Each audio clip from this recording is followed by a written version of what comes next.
by the Progressive Insurance Group, by Jack in the Box, also by Carter Blood Care, and by Southwest Airlines.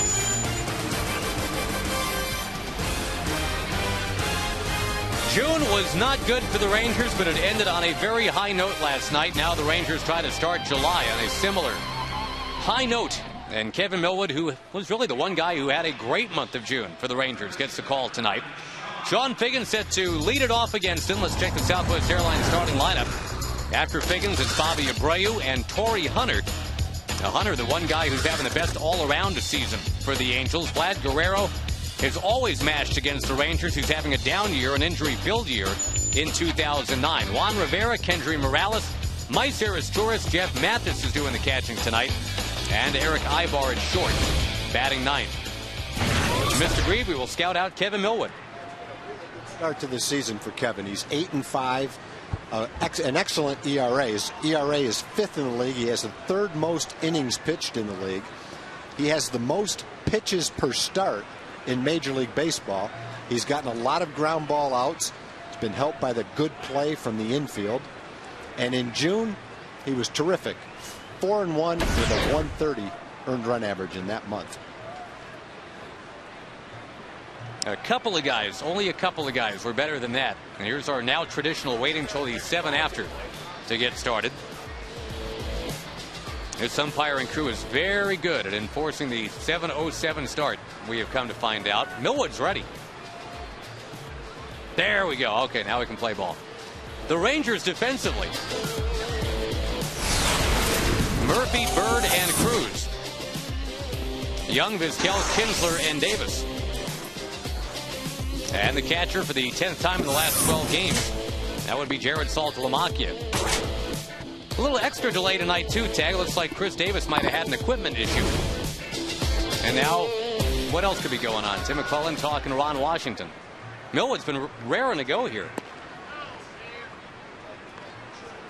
Right there. All right, here we go. Nope, maybe not. Now McClellan's going out to the mound. We have major intrigue off the top. Nope, now he's just cutting across the mound and going to third base. Now he's pointing. Turn the lights on, maybe? I don't know. Tim. Maybe he just wanted to make a grand entrance to third base. Not sure. He's smiling, so he's not mad at anything. All right, if it's time to turn the lights on, it's time to turn the lights on. I think that's the only thing I could think of that he could have been pointing to up there, unless his wife is in the stands and he's just saying hi. Not sure. Boy, all that for ball one, up and outside. Okay, here we go. The Rangers a game and a half behind the Angels right now. On a 97-degree summer evening. This is the last time the Angels will play here until September the 18th. The Rangers have a bunch of games out west against both the Angels and Seattle between now and then. But for many reasons, this is a great night to make the same kind of statement they made last night.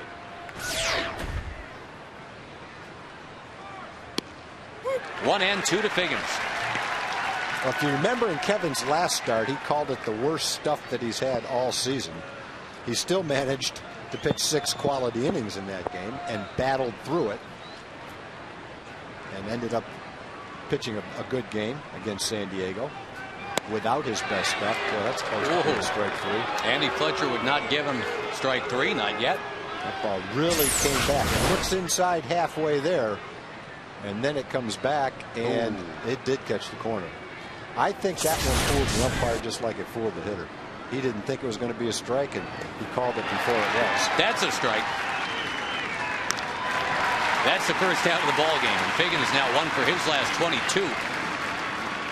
Millwood has been kind of in and out in terms of having the strikeout pitch. He had a 10 strikeout game on the last road trip, but he's also had games where he's had 1 strikeout and 4 strikeouts the last few. One thing you are going to get from Millwood is durability, and that is absolutely not something we could say about Kevin a year ago.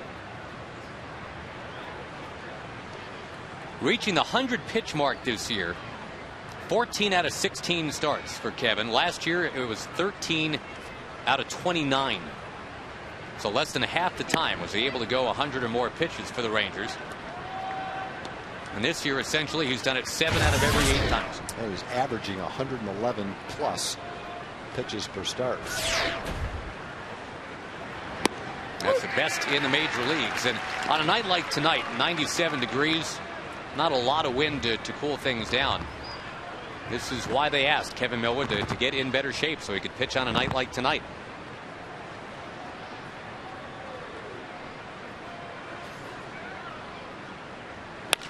Bobby Abreu with a smash towards center field. Marlon Byrd going back to the track. Near the wall. He will make the catch. I didn't think he hit the ball that well. Almost drove it out of here. Well, Marlon's been doing everything in this homestand so far. Obviously hitting for power and playing some defense too.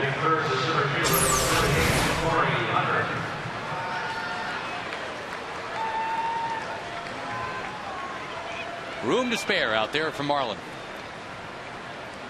I was talking to the guys on the ticket this morning, and we were talking about home run parks, and I don't know exactly where, maybe you do, Josh, where the Ranger ballpark ranks in baseball as a home run park or a hitter's park. It's probably 6th, 7th, somewhere around in there. It's not the best. It has a reputation of being the best. It's not quite the best. And Mike Kasich asked me if this was the easiest ballpark in the American League to hit a ball out of in center field. And I wasn't really sure. You do see the ball carry here in center field, probably better than it does in Tampa Bay, maybe Toronto, Detroit, Minnesota, Kansas City. So there are a number of ballparks where it's harder to hit a ball out in center field. But I still think that this park has the reputation of being like the ultimate hitter's park. And while it's a good hitter's park, it's not quite that extreme, I don't think. On the ground to the 11-time Gold Glover, and Vizquel throws out Torrey Hunter. The Angels did not hit a ball out in the first inning. Here come the Rangers now. No score.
Jared Weaver's ERA is .01 higher than Millwood's, but he's got 2 fewer losses than Kevin Millwood. The Rangers against Jared Weaver will trot out Kinsler, Young, and Murphy, then Marlon Byrd, who had that 2-homer game last night. Blaylock has slumped down to .237 for the batting average, trying to get things restarted for him. Nelly Cruz celebrating a birthday tonight. Saltalamacchia, Davis, and Vizquel, who's right on the line. That .300 batting average. Jared Weaver, the tall, lanky, hard-throwing right-hander, having a great year. Yeah, when you look at this box, it's very similar to Kevin's. He's 8-3. His ERA is 6th. Kevin was 5th. He's got a good number of innings pitched, 102. Very few hits, only 80 hits. That leads to a .216 opponent's batting average. With runners in scoring position, it's even better, a .143 opponent's batting average.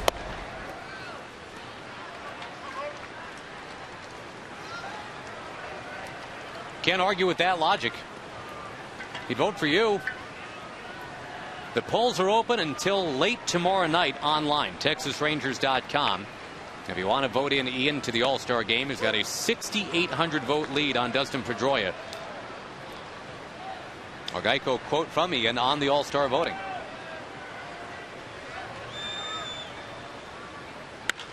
A drive to left field, and that's the Sun field. Juan Rivera battles a glare of that sun and makes the catch anyway.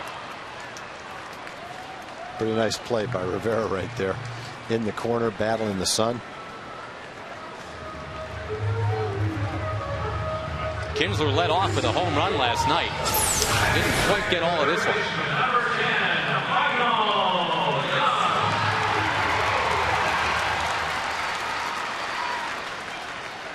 Not only had to fight the sun, he had to fight the wall as he went toward it. Overall, it looked like a fairly simple play, easy fly ball, but because of the circumstances, it was far from a simple play. Michael Young operating, I think, tag on the less is more theory of late. He's got 6 walks in his last 6 games. And as the Rangers, as a collective, I think Rudy Jaramillo, the hitting coach, is trying to impress upon him that you got to let the game come to you a little bit, guys. Don't try to make things happen too much. That's a pretty good example of that. The walk totals kind of ballooning now for Michael Young over the last week. Yeah, unless you're someone like Sandoval for San Francisco or Guerrero for the Angels, hitting pitches out of the strike zone is just going to lead to a slump. Trying to hit pitches out of the strike zone, or a batting average that's going to be in a nosedive, because most hitters just can't hit the ball with authority when it's way out of the strike zone and you're just playing into the pitcher's hand. Once he sees you do that, he won't throw you any more strikes, and until you lay off that pitch, you won't start to get the ball back in the zone where you can hit it. So 6 walks, 6 games, positive for Michael, and that'll lead to better pitches to hit.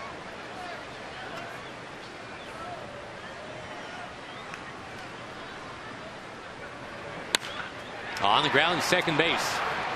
Hard hit, but his tourist will throw out Michael Young. Let's meet the rest of the Angels defensively here. Roaming the vast expanses of the ballpark, Rivera, Hunter, and Abreu out there. Higgins, Ibarra, Torres, and Morales. We've seen those guys the entire series. Jeff Mathis is the new face. Mike Napoli's got the night off behind the plate. Tom, you were talking about the Rangers ballpark as a home run hitter's park, and each of the last 3 years now, it has been 3rd in the American League and either 5th or 6th overall in baseball. So you're pretty much at amount of home runs. Amount of home runs, and it might go down just a little bit from that when you do the park factor, which factors in the team that plays there. For instance, if you've got a team that's one of the best home run hitting teams in baseball, that's not as much a function of the ballpark necessarily as it is how good the hitters are. So there's a way that a sabermetrician would factor that in, but just raw numbers pretty much illustrates the point we're trying to make.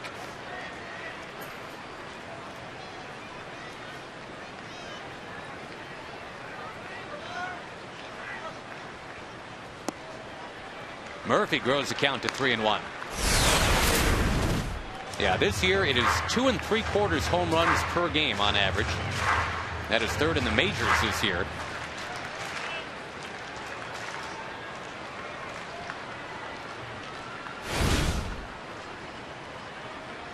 Murphy sizzles one foul down that first baseline. Now 3-2.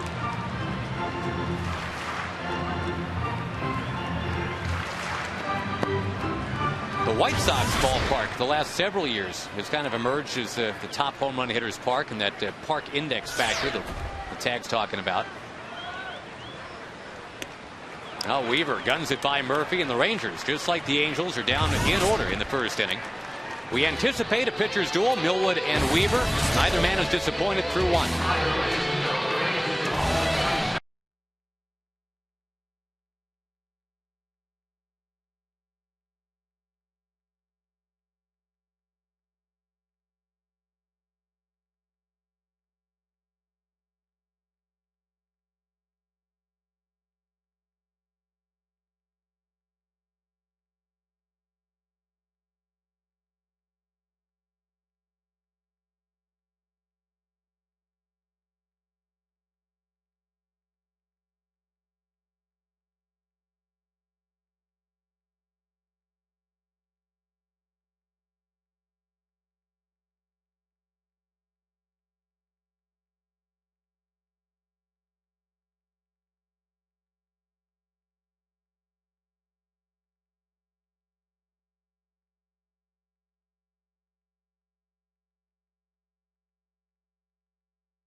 No score. Vlad Guerrero about to bat against Kevin Millwood. We go to Jim Knox. All right, thank you, Josh. The community corner tonight, all about the Ulster Project on hand. Great organization that brings in some of the kids from other country. Tom Bonjour is here to tell us about that. Yes, the Ulster Project. We bring teenagers, Protestant and Catholic teenagers from Belfast, Northern Ireland, here to Arlington every summer. And this year we have 22 teens from Belfast, and we have 22 host teens who are from Arlington. So these 44 teams are together every day for 5 weeks doing various activities, including 7 community service projects we're doing this year.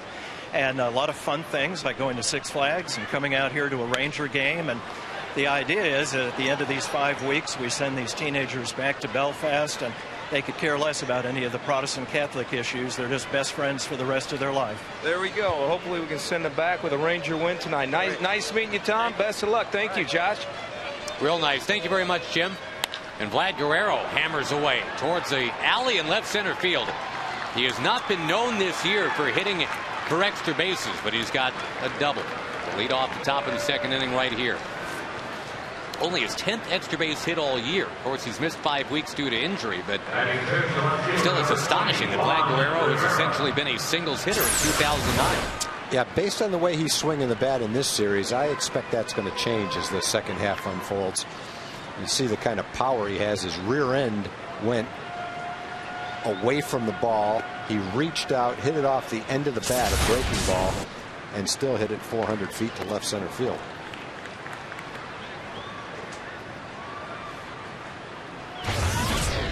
Definitely a part of the order that'll test anybody. Juan Rivera had a terrific month of June. 8 home runs, 24 runs batted in just in June.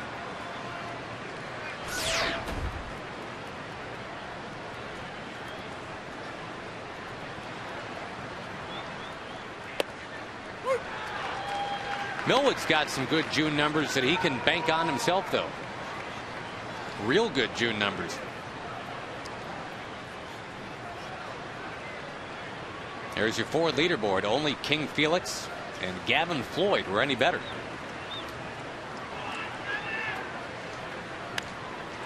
Millwood just attacking Rivera here. It's 0-2.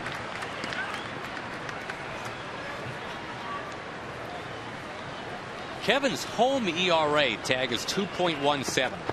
And as we've been talking about, this is supposed to be a ballpark that, well, it's not easy to pitch well in. But Millwood with that 2.17. Since this ballpark's been open, the best a Ranger's been able to do for a full season, Kenny Rogers had a 296 one year. I know there's still a ways to go here in 09, but right now 2.17 would be best by almost a full run a game.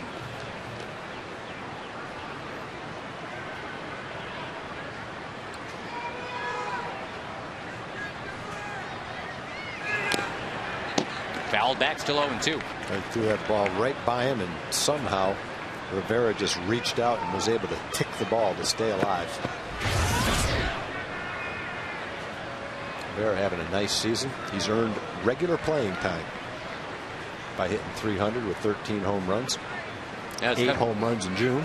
Come at the cost of Gary Matthews Jr.'s playing time. It has.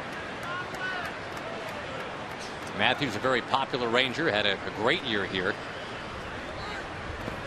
Down too low off speed, 1-2. Yeah, when Gary signed that 5-year contract with the Angels, well, you expected him to be an everyday player for the Angels. And while he still might turn out to be that, right now it's Rivera that's getting the playing time. Now they're paying Matthews a lot of money to sit on the bench. He's got 1 at bat this entire series.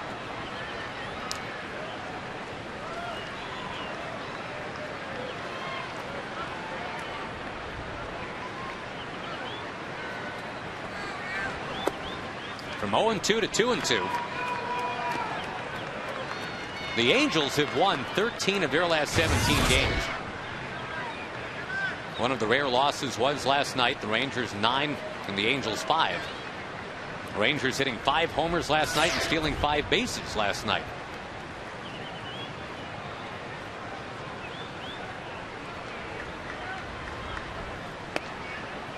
Now all the way now from 0-2 to 3-2. How about Scott Feldman yesterday? Ended up with a quality start. after 2 innings yesterday. I think the chances of seeing a Feldman quality start, what's the old line about the chances of seeing a Richard Simmons Jr.? But he found a way to get it done. Sure did.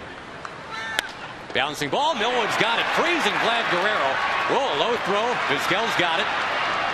And Big Bad Vlad tagged out. They got a shot at the double play. They have That's a bad base running right there by Guerrero and compounded by Rivera.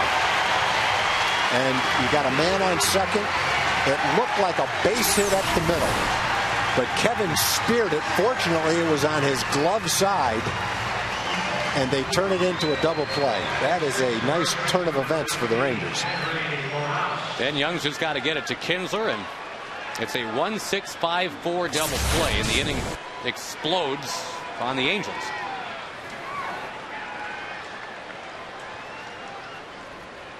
Nice to see Millwood field the ball like that, too. How many times has there been one headed up the middle, and it's been that bare hand that he's reached out with, and everybody's got to hold their breath. Well, the difference is that ball was on his glove side, the first base side of Kevin Millwood, and so as he followed through, all he had to do was put the glove down to catch it. The other balls are on his other side, and because of the way his right leg comes over his left leg, he can't reach back with his glove, and because his reflexes take over, he'll reach up with his hand, not because he wants to, just it's a reflex action almost to try to keep the ball from going up the middle. Fortunately, that ball was on the other side, and his glove was right there to catch it. Now Morales with a pop-up. Into the crowd it goes. Not a bad crowd tonight. Looks like maybe 25, 26,000, and still filing in. $1 hot dogs tonight, so if you're in the area, want to cruise on by, feel free.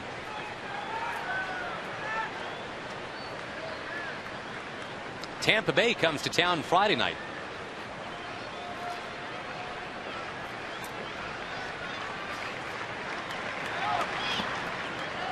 Two and two to the Cuban defector Kendry Morales.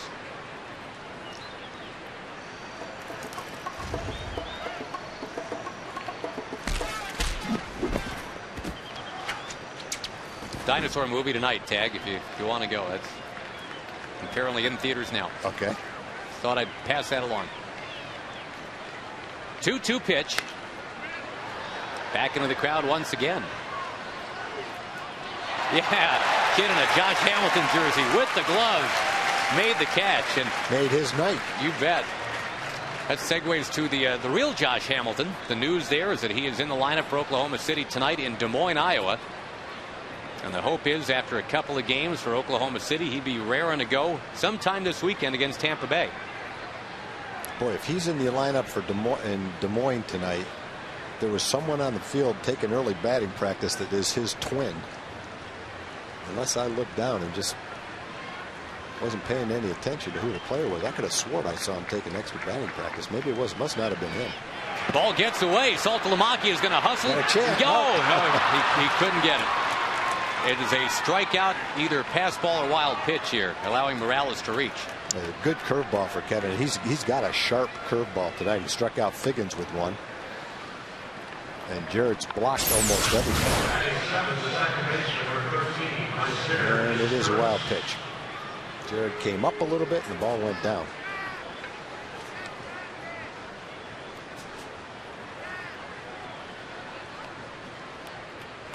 Also, the Angels get a chance to get something done this inning anyway. The inning started with a double by Guerrero. Then there was a comebacker that the Rangers turned into the double play. Maiceres Torres will take down and in. He's got a 7-game hitting streak. You know, they sent out Howie Kendrick. Just was not happening for a very talented hitter, Howie Kendrick, this year. The Angels kind of cut bait there, not forever, but for now. As Torres is playing every day, and the Angels have been winning pretty much every game.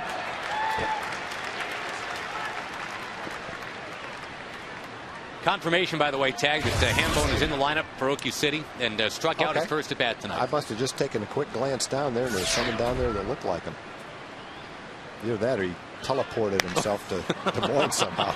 If anybody could do it, it would be him. The legend lives. Nelson Cruz on the run. Millwood is out of the inning. There's no score.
No score, bottom 2, folks. You can follow the Rangers on your iPhone and iPod Touch with MLB.com. At Bat 2009 features play-by-play video, highlights, and live audio broadcasts.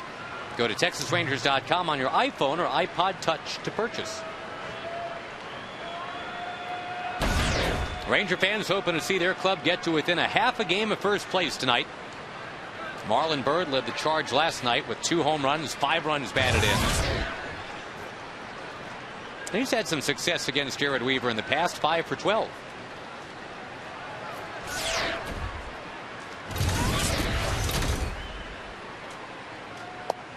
Marlon's popularity has soared since he's become a Texas Ranger.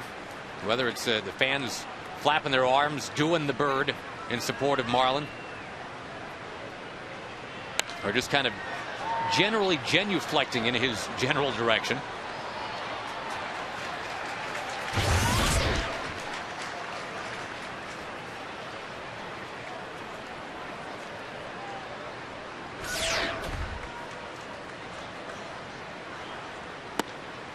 As Weaver strides toward the plate, his left leg goes a little bit toward third base. That closes his body. He also, as he's doing that, turns his back from the plate, hides the ball behind his head, and that creates a lot of deception and makes his 88 to 90 mile an hour fastball look much quicker.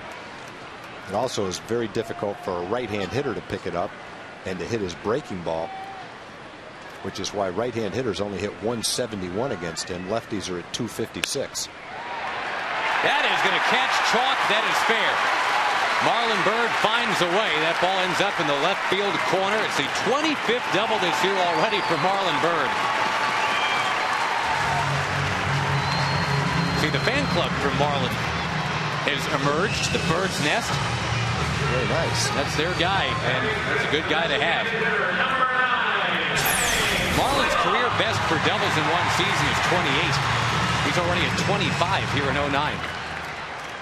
That was a slider that Weaver threw that hung.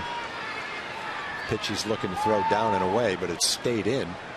And Marlon did a nice job keeping that ball fair. It was inside, but he still yanked it down the left field line and kept it fair. Now Blaylock caught by Figgins, and Bird's got to scramble back to second base. At 5'6", you figure if there's any third baseman that ball could get over in this league, it would be Figgins. But he used it all. He's got some vertical. They hit that ball right off the end of the bat. It was slicing, and if it's about 6 inches higher, it spins right down into the left field corner, and they trade places.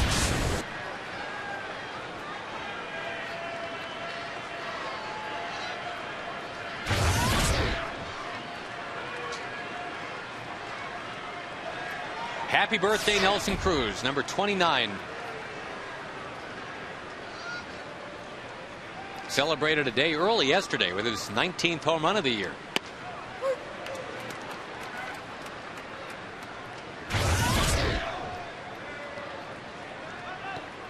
You got Kinsler with 19. You got Nelly with 19. Who will be the first Ranger to get to 20?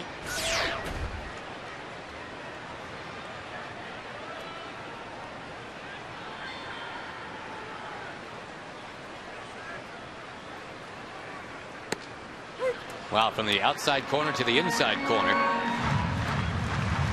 Jared Weaver is making a push for the All-Star game tag, and as the Rangers are championing Kevin Millwood and why he should be there, I'm sure the Angels people look at what's going on with Jared Weaver. They're making the same push. I'm sure they are. They've got a great argument, too. They're having very similar seasons.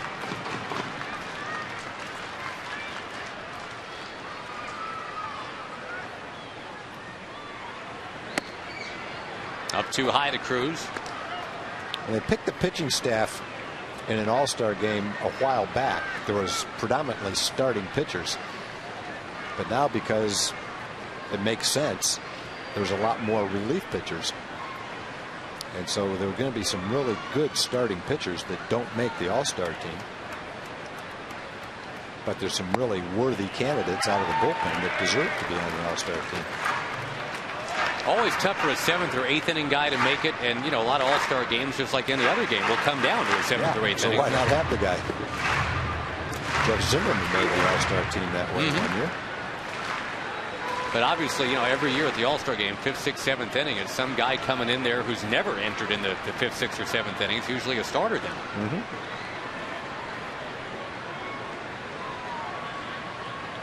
Cruz will take on the outside corner. Andy Fletcher says that's strike 3. Second strikeout for Weaver.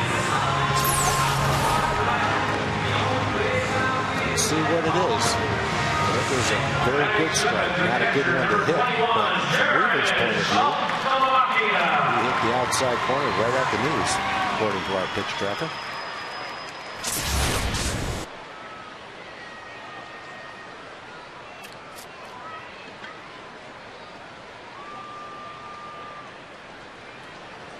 Well, the inning started with a double. Since then, the little pop out, and now the strikeout. And here's Saltalamacchia down 0-1.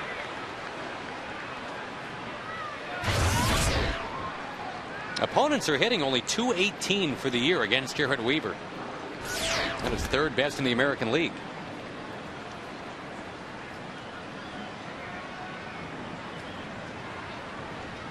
Ooh, Saltalamacchia drilled in the back. It's very similar to the one last night. Neither pitcher was trying to do it, but it just happens. I think it was Darren O'Day hit Vladimir Guerrero with a similar kind of pitch. Obviously on the right side, not the left side, and Weaver's trying to throw that cutter inside, just gets away from him. Remember, the Angels catcher Mike Napoli also got a hit late in the game last night. That was in the knee, as the Angels were trying to rally in the 9th. Yeah, and again, it's a point in time where the last thing you want to do is hit somebody in a game. And I'm pretty sure Weaver had no intent right there, just got away from him.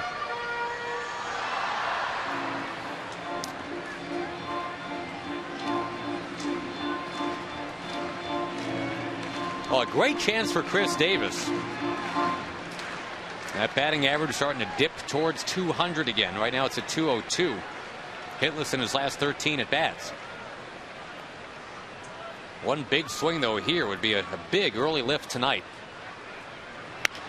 Ground ball and gobbled up by Morales. Rangers will strand a couple, and we will head to the 3rd inning.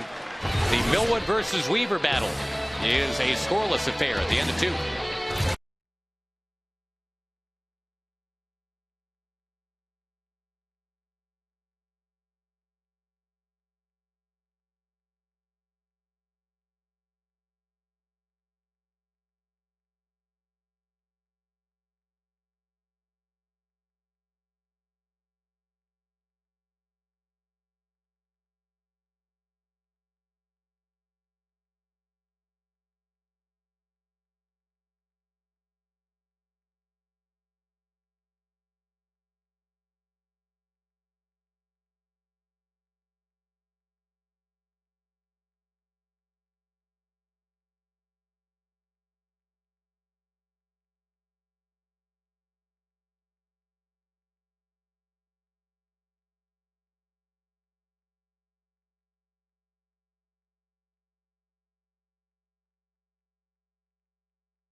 Texas Ranger Baseball being brought to you by Geico Insurance, where 15 minutes can save you 15% on car insurance. And by AT Switch to the nation's fastest 3G network. AT your world delivered.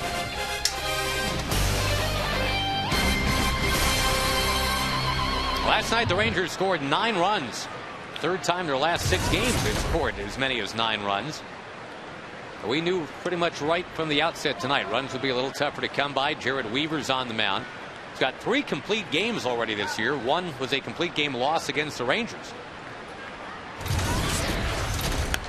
one of the graphics we showed early in the game was how well Weaver pitches with men in scoring position. And Marlon Byrd started the second inning with a double, and then he retired the side without a run scoring, so he pitched well for the rest of that inning with a man in scoring position. Jeff Mathis can't connect. Mathis only has 6 hits on the road all year. He's 6 for 53.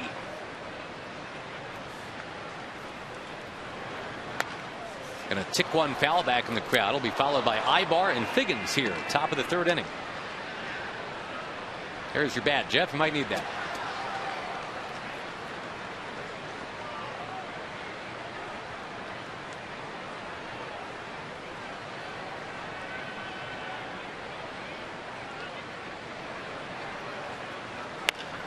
Hacked on the ground to 3rd, Michael Young. Strong arm, got him. And as we roll into game number 77 of the year here tonight, partner, we're about halfway home, not quite. Isn't it funny how everything seems to have turned around? It's the Rangers with pitching and defense leading the way, and the hitting is what still needs to come on. A quick reminder, the Ozarka, Texas Rangers Alumni Legacy Golf Classic will be July the 30th. That's at Texas Star in Euless. For information, 817-436-5933. The other thing that's pretty apparent after 77 games is how well Michael has adjusted to playing third base. He looks like a third baseman now. In fact, he looks like a really good third baseman right now. And you knew that was going to happen. Looks like he learned how to play shortstop after moving over from second, became a Gold Glove shortstop. Very good chance the same thing's going to happen at third base. Michael Young, if nothing else, is a guy who likes a challenge, who meets a challenge head on, doesn't shy away from it. And we've told the stories before, all the way back to high school. When anybody would tell him he couldn't do X, he would go find a way to do X. And that equation, whatever X equaled, I mean, as he went on, first in college, where they said he would never be able to play the infield at the college level, and he told his college coach, I'll send you my first Gold Glove.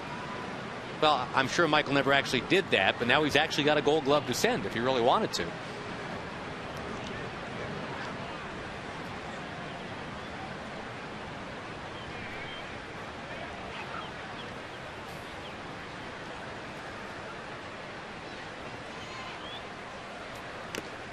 Sean Figgins with a foul tip. It's 0-1.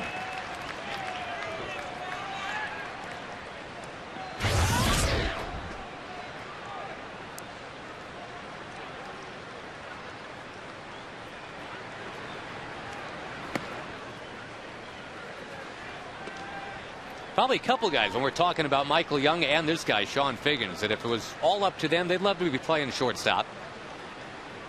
Figgins has settled in nicely at third himself. That was not his preferred position initially either. Of course, he was kind of a jack of all trades when he first came along. A Tony Phillips for the new millennium is how Mike Scioscia regarded him. A very useful, very handy player to have, no doubt. Yeah, there's probably several positions on the field he could step in, play every day for Mike Scioscia, and you'd love having him in any one of them. Sure, he could play all 3 outfield positions. Could play second for sure. When Bill Stoneman was the Angels GM, Bill Stoneman, when he was asked what is Figgins' best position, he would look at the reporter and say ball player. Meaning wherever we put him, he's going to be fine.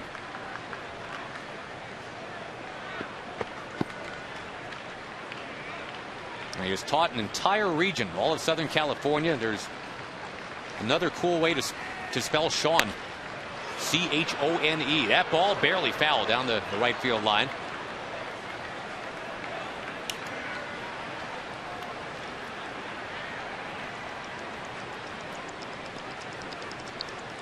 Desmond Deshaun Figgins. It goes by Sean.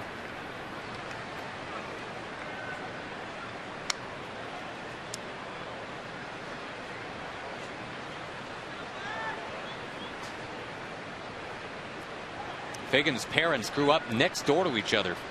in rural Georgia. Mom and dad shared the exact same birth date. Same day, same year. They grew up next door to each other, eventually got married. And according to Sean Figgins, it is his dad that handed down that work ethic that the Angel fans have come to love. Sean's dad was a truck driver and told his kids stories of how Hank Aaron used to work for an ice company in the offseason, carrying those big blocks of ice that would help build up his forearms. That sounded pretty good to Sean Figgins. And that's not what you want to do to Sean Figgins. You don't want to put him on because you know he's going to run.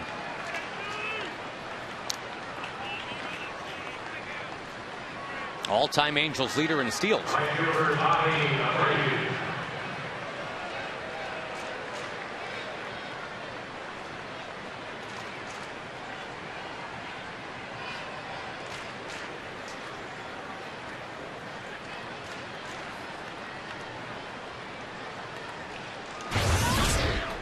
Bobby Abreu had 27 runs batted in 28 games last month.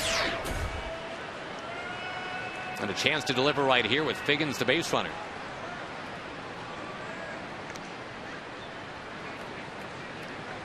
You know, with Abreu, there's I think a threat right now to that record that Omar Vizquel just set, the most hits ever by a native of Venezuela.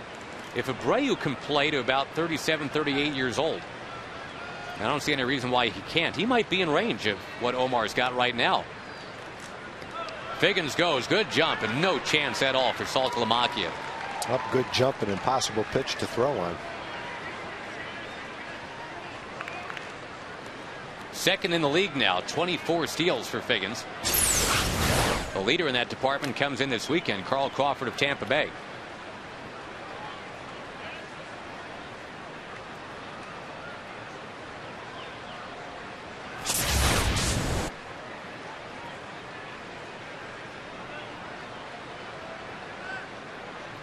We've talked this entire series about Abreu and how patient he is. He will wait for that one pitch that he really wants to drive. Be very selective about getting there.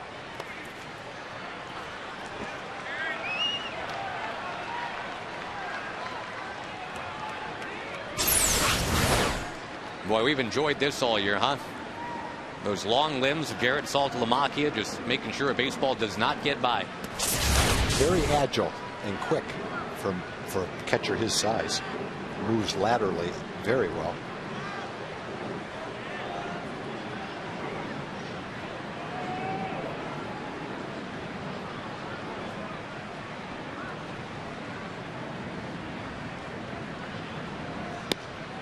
Pours it right in there, and that's what we're talking about with Abreu. He's made a career out of taking a couple of fastballs down the middle, then hitting 5 foul balls and working the count full. The Morris the finicky cat of Major League Baseball.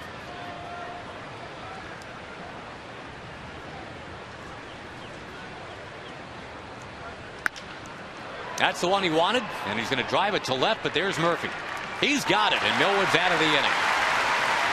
Rangers will have Vizquel, Kinsler, and Young coming up. Still no score.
Luis Aparicio had that record for 30 years. Omar Vizquel just broke it and made it his own on that last Ranger road trip.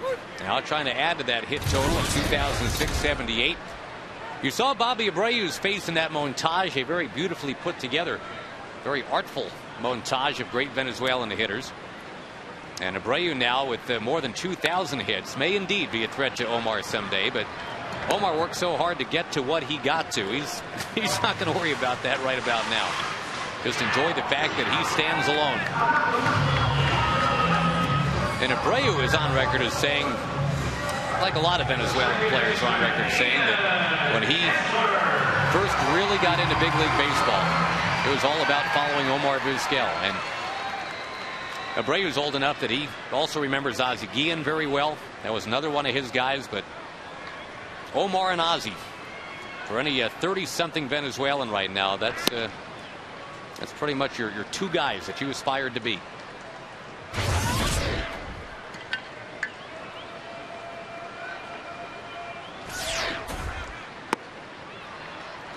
So after the Vizquel ground out, Kinsler the batter.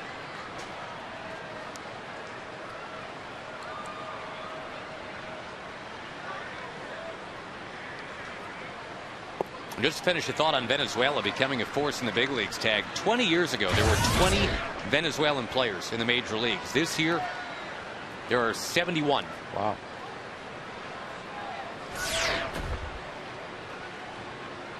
Rangers have two shortstops from Venezuela.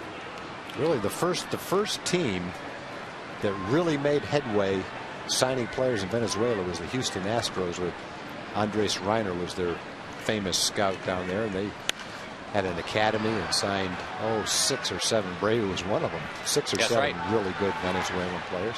Richard Hidalgo on that list. Freddie Garcia. Yep.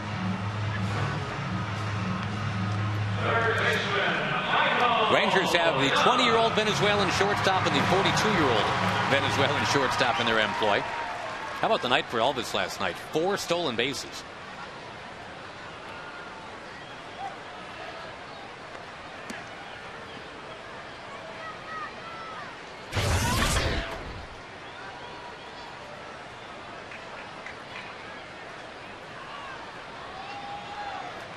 Michael Young grounded out in the first inning.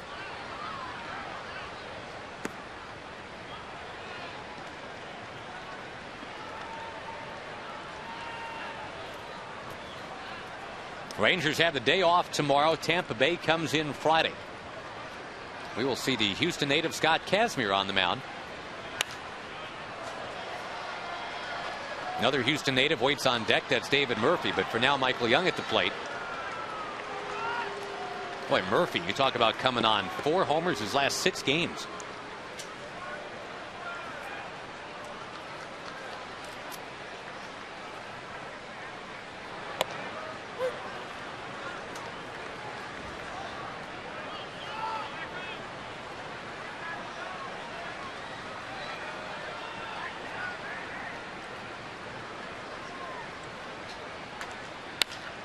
Punched into the crowd. And as long as we're talking crowd here, Tag, we should mention that on that 4th of July weekend, there are tickets, still some pretty good tickets available for that 4th of July game. A Saturday night game with the fireworks after. 972 Rangers, the number to call.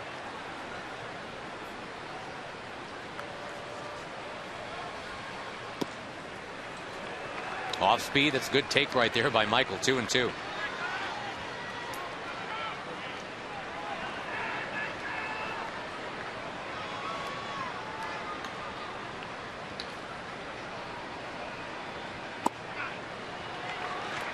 After that weekend series with Tampa Bay, the Rangers hit the road. They'll play these Angels in Anaheim for 3. Then it's 4 in Seattle.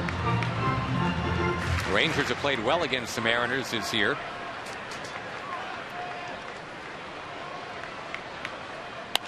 Michael Young reaches out, and there is a base hit feathering down in the center.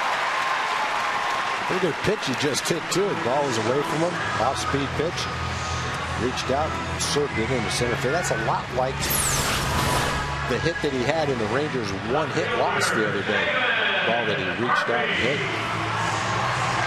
Pretty much a perfect pitcher's pitch right there. Slider on the outside corner.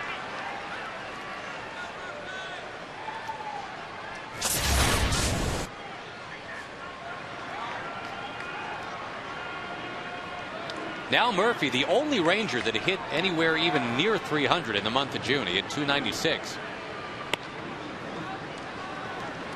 The Rangers so happy to leave June behind him now. Put it in that rearview mirror. They hit 225 as a team. The worst month they had had as a team in 21 years. Same for on base percentage. Just a 288 on base percentage. It's amazing they won a dozen games with that stat. Shows you how good the pitching and the defense must have been.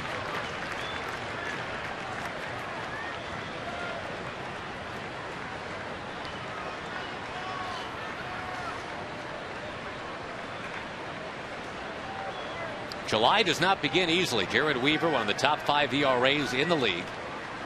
The owner of 3 complete games.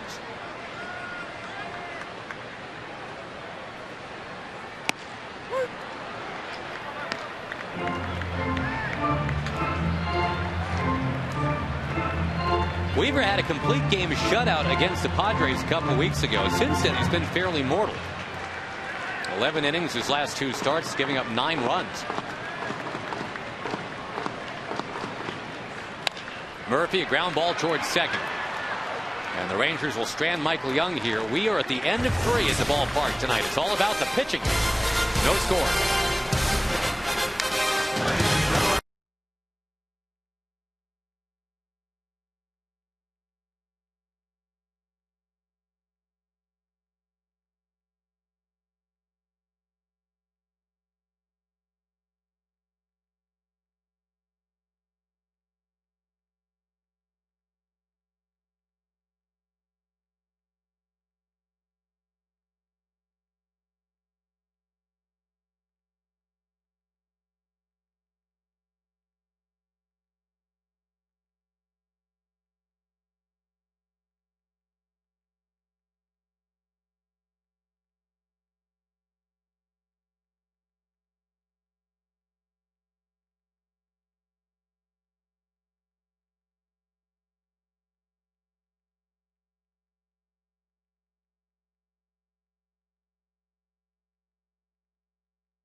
The 4th inning and time for the Aflac trivia question. The only 2 pitchers in Ranger history to have led the American League in innings pitched. Kevin Millwood's got a shot to do that this year. And that is, I think, the #1 thing you point to when you talk about the new and improved Kevin Millwood. Although when you go back and look at what Millwood did with the Atlanta Braves, you see years where he had 228, 222 innings in the books. It's not completely unprecedented. But his last 2 years with the Rangers, it's been 172 and 168.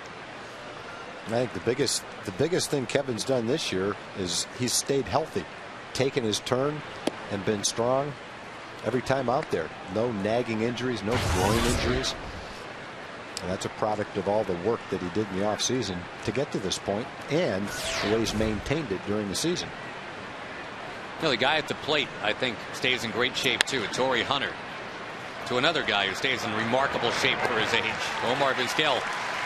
And just to continue that thread, we have no idea how old Jim Knox is, but he too is in fine shape, and we go to him now. All right, Josh, we have the freak show here at the ballpark tonight. Actually, this is a family reunion. Cindy, what's this all about? This is our 5th annual family reunion, and we went to South Carolina last year, and this year we wanted to bring everybody to the Texas Ranger game and share it with our family. Very good. Grandma and Grandpa, they also have a couple who are getting married next week. You guys stand up. Also, a 40th birthday party. What's your name? Cece. All right, Cece has all her family out here as well. Happy 40th. Thank you, guys. Appreciate it. Yes. Happy birthday to you. Happy birthday. We'll keep it going. Josh. All right. Thanks, Jim. And indeed, a happy birthday to you. Didn't know we had a reunion and birthday section. Vlad Guerrero drives one to right, dropping it down in front of Nelly Cruz. The Rangers paying so much attention to what Guerrero could do towards the left side of the field. And I don't blame him, because normally that's where Vlad Guerrero hits him. But this time he just kind of drops one in front of Cruz. Yep, that was a ball that was not defensible. Unless you want to have a softball team with a short fielder out there. Like you say, that's not where you would have played him. Second ball, they hit right off the end of the bat. Pulled one 400 feet to left center field the first time up.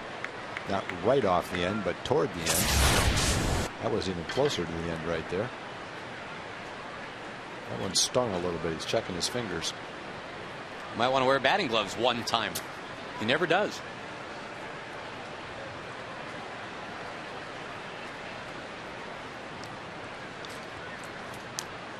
Infield, a double play depth. Juan Rivera, the batter.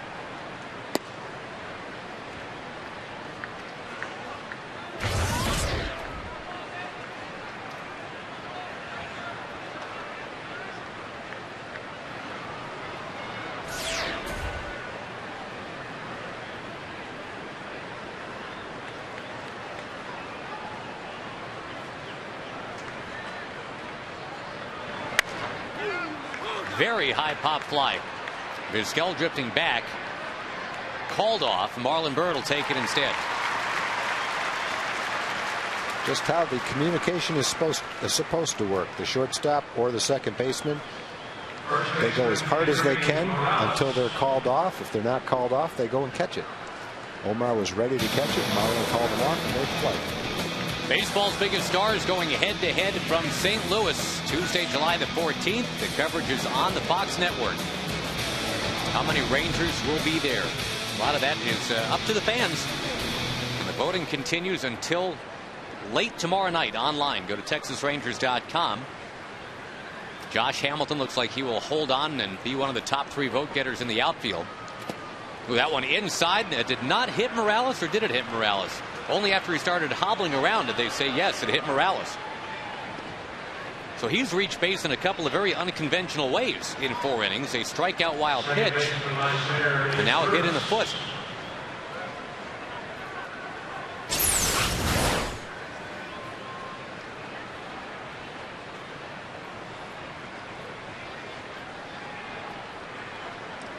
It got a toe.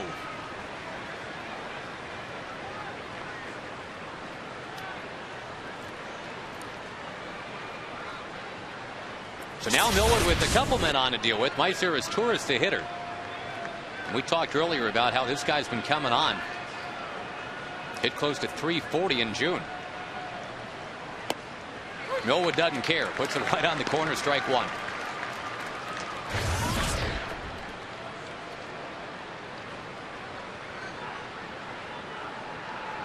A chance for the Rangers to take 2 out of 3 from the Los Angeles Angels of Anaheim.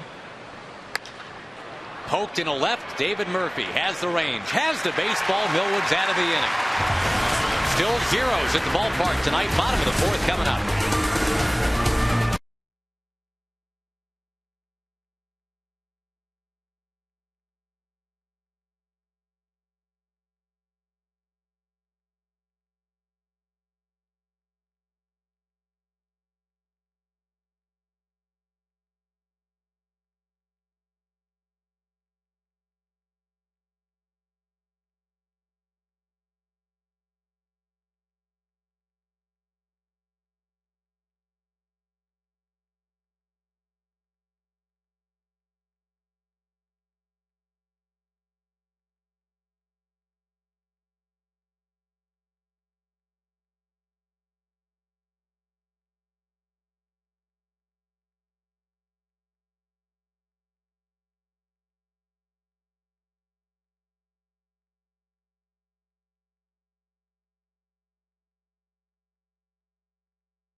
Bottom of the fourth inning and back to the Aflac trivia question.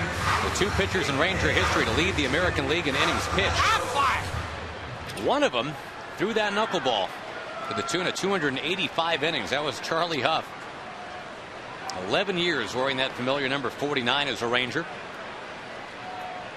A great sense of humor. Charlie Huff, among the many attributes that he brought to the Rangers. It was Charlie when it was asked of the pitching staff if throwing that football before games helped the Ranger pitchers. It was Charlie that said, "I don't know, but we do lead the league in third down conversions." Strike one to Marlon Byrd.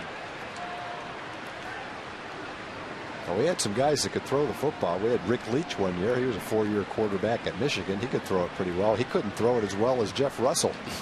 Jeff Russell could throw it, and he could kick it, too.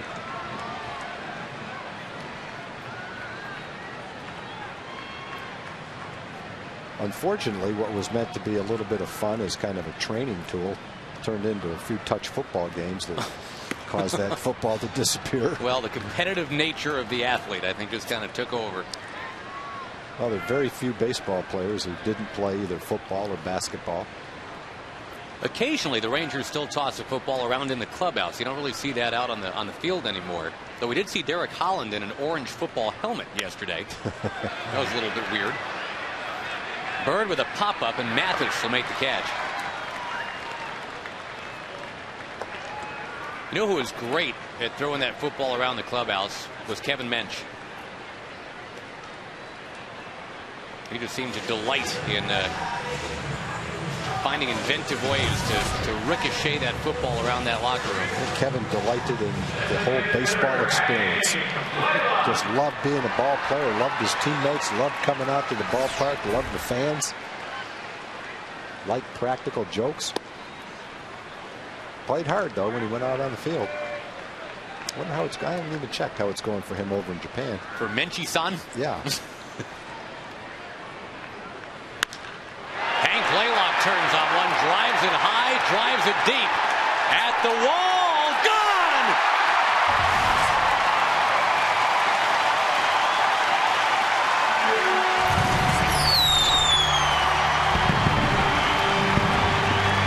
Oh, that was a moonshot. Oh, long and it was high. Well, Hank is trying to reclaim some playing time here. Wants to be a major part of what the Rangers are doing. He's been in the organization long enough. Here they are so close to achieving what they want to achieve as a collective. Hank didn't want to be sitting on the bench. Home run number 15 this year. And the Rangers break through first tonight.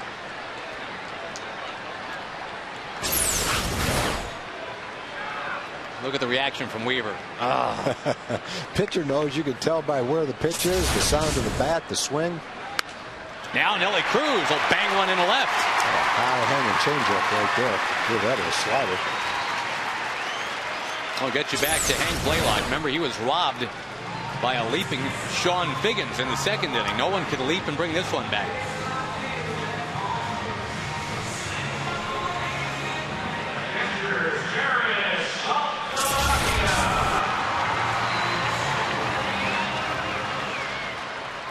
Blaylock had been 0 for his last 11, 5 for his last 38. But it is the Hammer who gets the Rangers on the board first tonight. Again, a win this evening. They're back to within a half a game.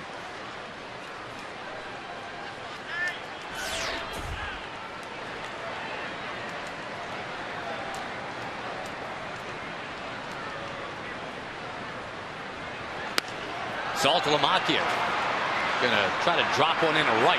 Abreu coming on. He's going to lock it up.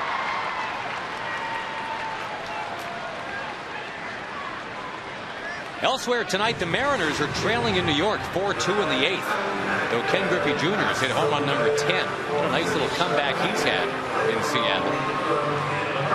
A-Rod's hit number 13, though. Johnny Damon number 15. Melky Cabrera number 8. And the Yankees have a 4-2 lead. Seattle, remember, right in the mix in the AL West right now. They're a game and a half. Actually, 2 games now behind the Rangers. 3.5 behind the Angels.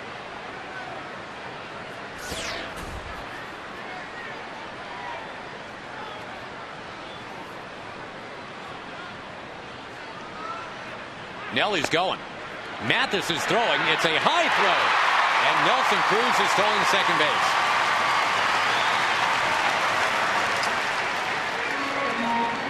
Of those already for Nelly to go with 19 home runs. Yeah, 13 is a nice number.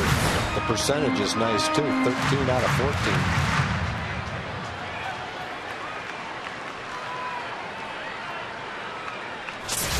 That's great with 2 out now. Base hit somewhere by Chris Davis to the outfield makes it 2-zip. You know, you don't want anyone to try to hit home runs. You want them to hit line drives, and the home runs will come. But there's an outside chance Rangers could have 2 guys hit 30 home runs and steal 30 bases. Davis towards Abreu. Abreu's firing in. 2-0 Rangers. There's a very meaningful stolen base right there. And boy, every time Davis's batting average gets right to 201 or 200 on the button, it seems like he'll get a base hit to make sure he stays above water.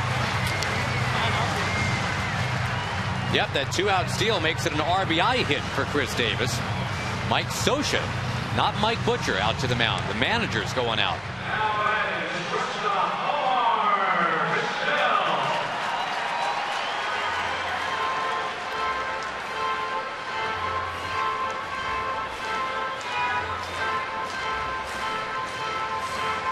Scioscia with a word for the catcher, Jeff Mathis, as well. That was a little more than a pat on the back right there. Yeah. That was a message. Is that a pitch selection conversation? I thought I saw him saying make a pitch. In other words, he's gotten burned by several pitches up. Blaylock's home run, Cruz's pitch, Davis's pitch are all pitches that he wasn't trying to make. They were mistakes. And I think Mike is just saying basically, hey, look, that's not your game. You're better than that. Take a step back, concentrate, and make a good pitch. Scioscia, in his playing days as a catcher, used to go out there to the mound all the time. When he had something to say, he would absolutely go out there and say it. He was known as Mike Sociable for a year or two. He was making those zillion trips to the mound. But yeah, he saw something that whether or not the pitching coach Mike Butcher saw it too, Scioscia wanted to be the one that delivered the message. Omar's going to reach out and pop one up towards short. Ibar drifting will make that catch, but the Rangers score twice. Hank Blaylock started it with his 15th home run of the year as the Rangers have taken the lead on the Halos.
Brought to you by the Ford F-150. It's not just a pickup truck, it's a Ford F-150.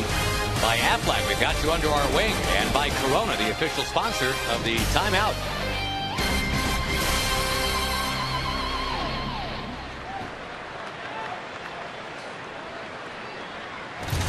Jeff Mathis was just part of a conversation on the mound just a few minutes ago. Mike Scioscia And the starting pitcher, Jared Weaver and Mathis, all trying to just kind of get calmed down and refocused. The Rangers have taken a 2-0 lead, and they've got that lead here in the top of the 5th. Yesterday, a 9-5 Ranger win against the Mike Sochas. Mathis chips one down the right field line. Nelly Cruz towards that wall is out of room.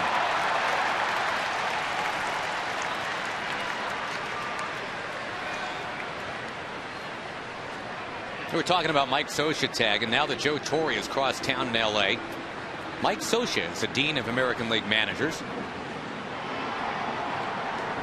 Socha definitely leads the majors in job security. He's got an extension through the year 2018 with an opt-out clause that doesn't kick in until 2015. Well, he's where he wants to be, and the Angels obviously want him to be there. They've got a fantastic organization, a successful team, and they've got the right manager for the right team. Got a good, solid organization. They do well scouting. They draw a lot of fans. They've got a great ballpark. Not much about the Angels that you wouldn't like. And if you're another team in the American League, I think they're one of the teams you look up to and try to pattern yourself after, really.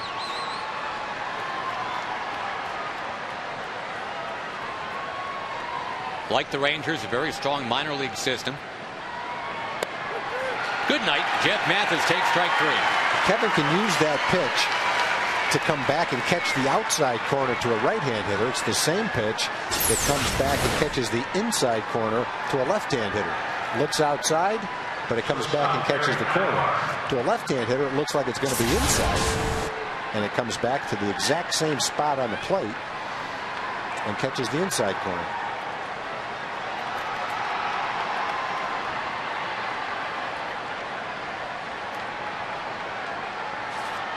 Third baseman Michael Young is in. Ibar bouncing it near first, and Davis.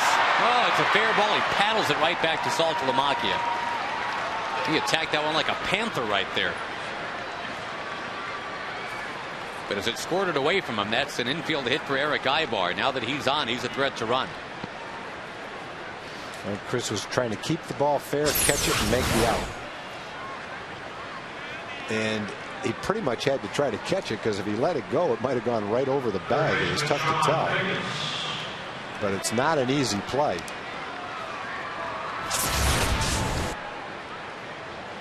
Here's where the Angels can get very inventive, with Ibar running and Figgins batting. These guys do, as a team, kind of run the fast break. Not that Moneyball book stuff. They walk 10 times a game, swing well, there's a first pitch swing by Figgins, which is kind of a surprise, quite honestly. Lofts it to right. Millwood happy to take that. That is out number 2. Want to wish David Sharp a happy birthday today, Josh. He's 38 years old. Celebrating out here at the ballpark. He's the one that sent us a couple of cupcakes as part of his birthday celebration. I noticed who that's addressed to. Yeah, Josh and Poo Poo. And you'd be Poo Poo. Yeah, I would be. Yeah, we established that last night to rave reviews, apparently. Well, David Sharp, the day before his 38th birthday, was listening anyway. I'm getting a lot of watching. And we won't bore people with the story of how you became Poo Poo, if only for a night. But I actually got an email here from a couple people wanting to know if on their next trip to the ballpark you would sign your name Poo Poo if asked to do that. You know what? If they come out to the ballpark, I'd be glad to do that. I've seen you sign as Tom, as Tag, I mean, whatever, but you are now getting a special request. It might be like a limited edition. First come, first serve. First 5 people get it, and after that, I won't do it anymore. You know what number Increase the value of it from like negative territory to maybe 2 or 3 cents. If we're going to go with a low number, I go with number 2. And that would only be fitting. Ibar extends the lead. Abreu takes on the inside corner, 1-1. You are a man of 1,000 nicknames all of a sudden. But none of them generating email like poo-poo. Well, you know, your daughter Kelsey was up here today, and she said to me, "You have all the nicknames. Why don't you give one to my father?" And I said, "Well, when the appropriate one comes along, I'm going to jump on it." Yeah, but they have to actually be fit for TV. You know, if Dave Burchett just had a great suggestion, I would mind giving you one of mine. You can have poo-poo if you'd like it. You want to give me poo-poo? If you'll take it. Well, you've been taking it for 8 years. So. Millwood brings the 1-1, and it is up and outside. No, that's true. I wouldn't take anything that rightfully belongs to you. Okay, I that's think that's true. I appreciate that. There'll be something appropriate. Cling to that particular nickname. You have my permission to do so.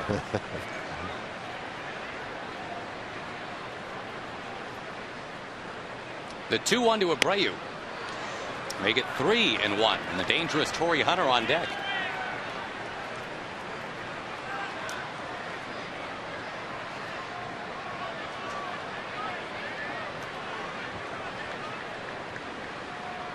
Three hits for the Angels so far. 2 of them by Vlad Guerrero, and one that infield hit this inning by Ibar.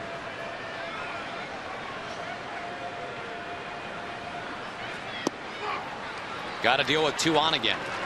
Millwood had to deal with that in the 4th inning. And he pitched out of it. Yeah, good luck the first 2 at bats with Abreu throwing him in. Jammed him a little bit, although the first time he got it in on him, but Abreu still hit it 400 feet to center field. Second time up was a lazy fly ball to left. Gotten Hunter to ground out to shortstop twice in this game. Had men on first and second last inning.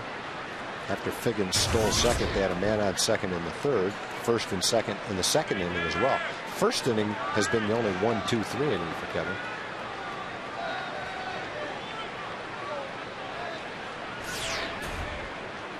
Torrey Hunter 3rd in the league in slugging percentage. That slider to make it 0-1.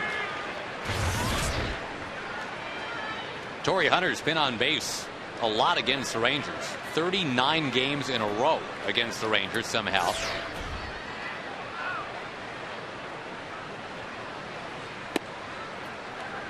Would not bite the second time. 1-1.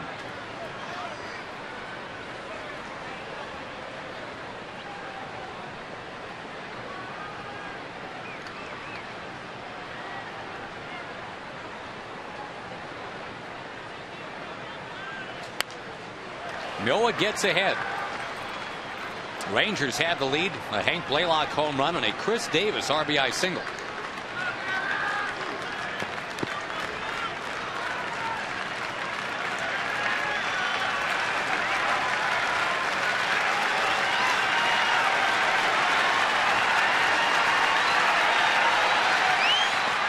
Dropped it down in the dirt. Saltalamacchia stops it. Torrey Hunter still at this advanced age in his career. Still an outstanding fastball hitter. Millwood's pitching him carefully.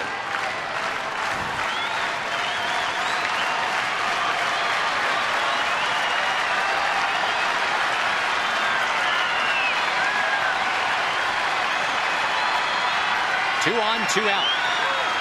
Time called.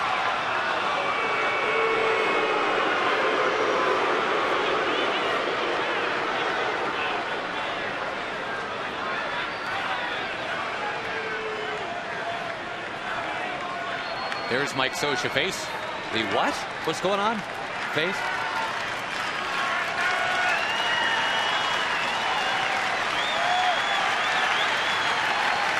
Here's a 2-2. There's Torrey Hunter back to the dugout. What a curveball. And the ace of the staff is pitching like the ace of the staff. It is 2-0 Texas mid-5.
Welcome back to the ballpark in Arlington. Josh and Tom, check out these Ian Kinsler fans. You know, we usually see them in the outfield. They're not right here, 2 rows back, rooting for Ian Kinsler. What's the main reason right now? Well, yeah, we love to come out here and sit around the ballpark and paint on our bodies our favorite Rangers players, and we just want to let everyone know that today is the last day that you can go online and vote. So we wanted to come out here behind the plate and promote Ian Kinsler, let everyone know that they can go online and vote for him as many times as you can. We need to get him to edge out Dustin Pedroia there for second base, so we can hopefully start for us this year. One last push for Ian. There we go. Then it's back in the outfield seats after this. They pulled their money together, Josh and Tom. Ian Kinsler pops it up. Their guy is 0 for 3 now tonight, but hopefully still headed to the All-Star game. His rival, Dustin Pedroia, 6,800 votes behind as we come down the home stretch.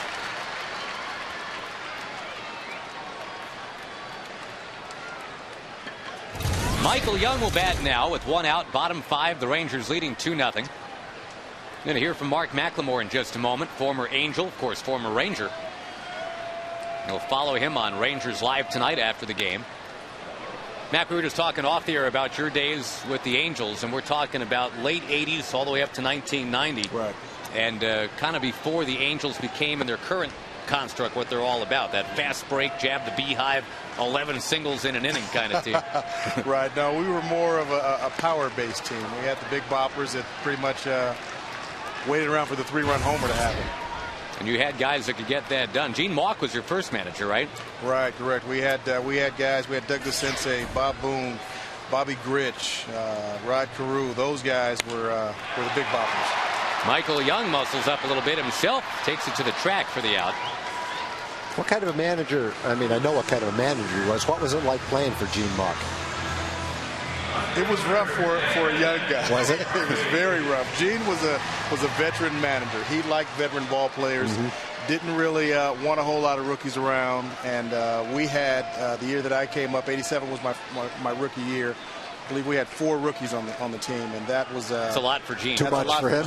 I think we led him to retirement with as many rookies as we had come up in a short amount of time. Actually, '86, '87, and '88. We probably had about 8 or 9 rookies come through there. Wally Joyner became a fan favorite very quickly. And you got to play not only for Gene Mauch, but Cookie Rojas for a little bit, and Doug Rader. A couple guys with ties here. Right. Cookie was probably the one that was most instrumental in my development coming through the Angel organization. He went with me to rookie ball, not rookie ball, I'm sorry, but to winter ball. He literally went with me for the 3 months that I was there and worked me out before every game. Wow. I mean, every facet of the game. He threw BP to me every day. He hit my ground balls. We worked on base running. We worked on double play at second base. All of those things. The 2 years that I played winter ball. Where'd you play? What city? I played in my first year. I played in San Juan or Santurce, and the second year was in Mayaguez. I loved playing in Mayaguez. Did you? Yes, loved it. Murphy takes down and in. We got a little pitcher's duel going tonight. Millwood and Jared Weaver. I guess not a big surprise. Not a surprise at all. These guys are 2 quality frontline pitchers that are going about their business very methodically, not making many mistakes, and staying away from the big inning. Murphy grounds out. That was a very quick inning with you. Thanks, dude. You got it, man. Good to see you. You too. All right. That is Mark McLemore. Rangers 2 and the Angels nothing.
And welcome back to Rangers Ballpark. Top of the 6th, and the Rangers in control 2-0 over their division rival, the LA Angels. Want to remind everybody that there are plenty of July 4th tickets available for you. I know you're saying Saturday, July 4th, not possible. It is possible. Get your tickets at TexasRangers.com. Want to remind everybody to follow us on Facebook, FS Fox Sports Southwest, and on Twitter, FS Southwest. And tonight's Twitter question, what is your favorite thing about July 4th baseball at Rangers Ballpark?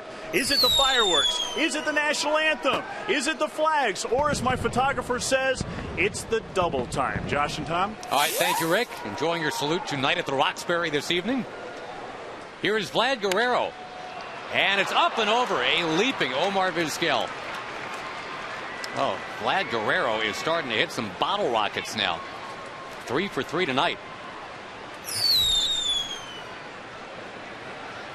The Angels only have 4 hits in the game. They've got that little base hit from Ibar up the first base line that went off the glove of Davis. And they've got 3 smoked baseballs from El Diablo.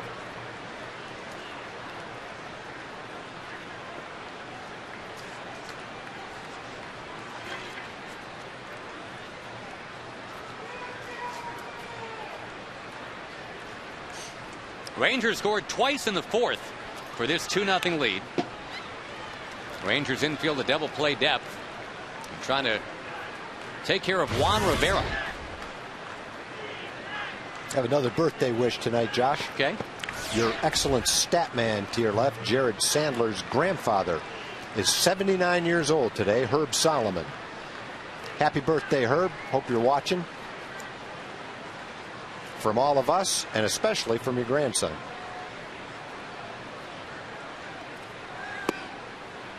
Ball and a strike to Juan Rivera.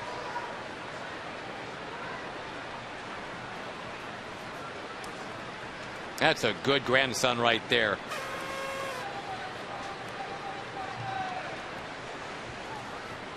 Could be I am in Grandpa right now, the happy birthday, but that's all right. Better when it comes from you. 2-1 to the native Venezuelan, Juan Rivera. We'll check some scores this inning. The Yankees-Mariners game has gone final. The Mariners lost to the Yankees again 4-2. So they will not gain on the Rangers nor the Angels tonight.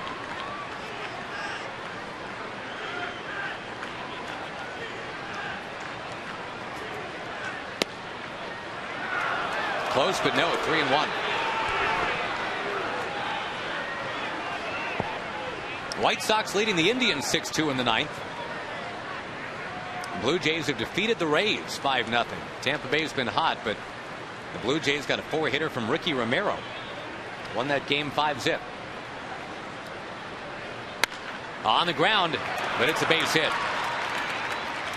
Well, you were hoping for some sort of hard ground ball during that at bat, but unfortunately it had eyes for right field. It's 2 on, nobody out. And Kendry Morales will be the hitter.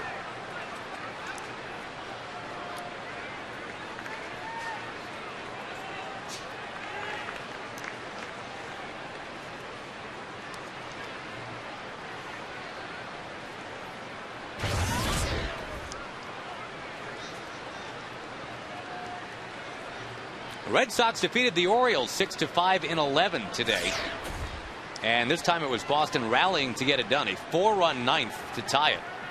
Then they won it in 11 after an implosion yesterday. Boy, that's pretty amazing that they would follow up that game yesterday with a 4-run 9th. Wow. Worst loss of the year for them yesterday. Maybe their best win of the year today. Now they were up 10-1 yesterday and lost.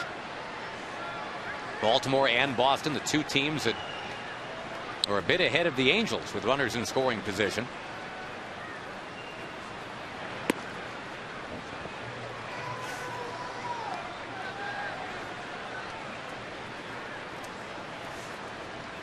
Well, you certainly expect Millwood to get at least through this 6th inning. Pitch count is in the 80s.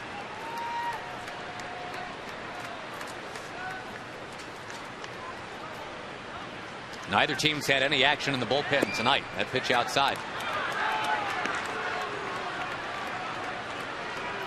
Twins beat the Royals 5-1. Kansas City had 12 hits, but only 1 run. And the Twins improved to 41-39.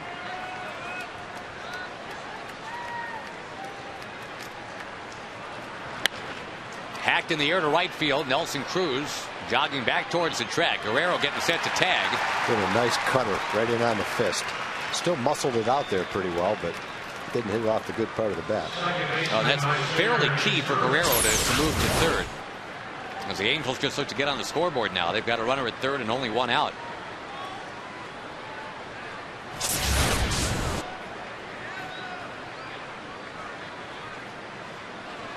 The A's beat the Tigers 5-1 today. Justin Verlander with the loss, going to 8-4 now. Dallas Braden beat him.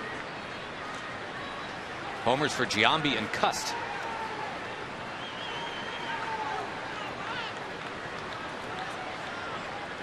Folks, you can enjoy all-you-can-eat seating at every Ranger game this year. Get an upper home run porch ticket plus all-you-can-eat of some ballpark favorites for only $34 for most games, $25 most Friday nights. Some restrictions do apply. That's sponsored by our friends at 1310 The Ticket.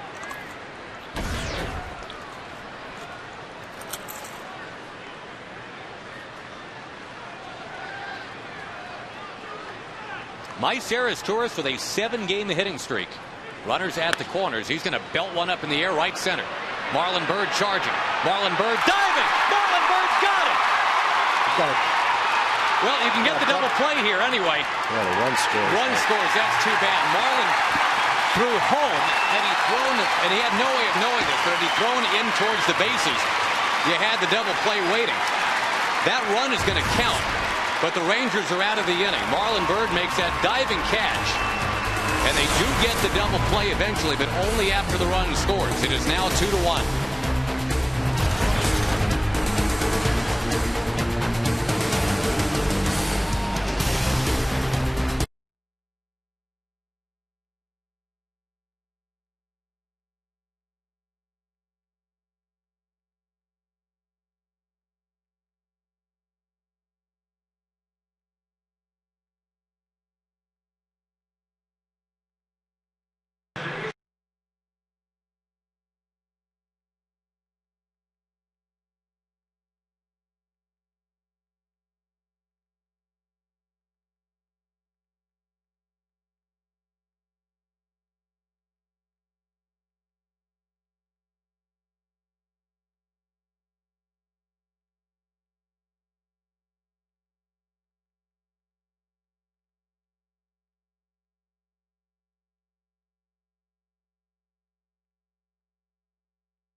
Sonic Slam Inning brought to you by Sonic. The jackpot worth $1,000 plus tickets to a Ranger game and dinner for 2 at Sonic.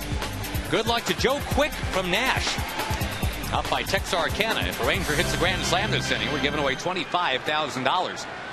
You can register at any North Texas Sonic restaurant.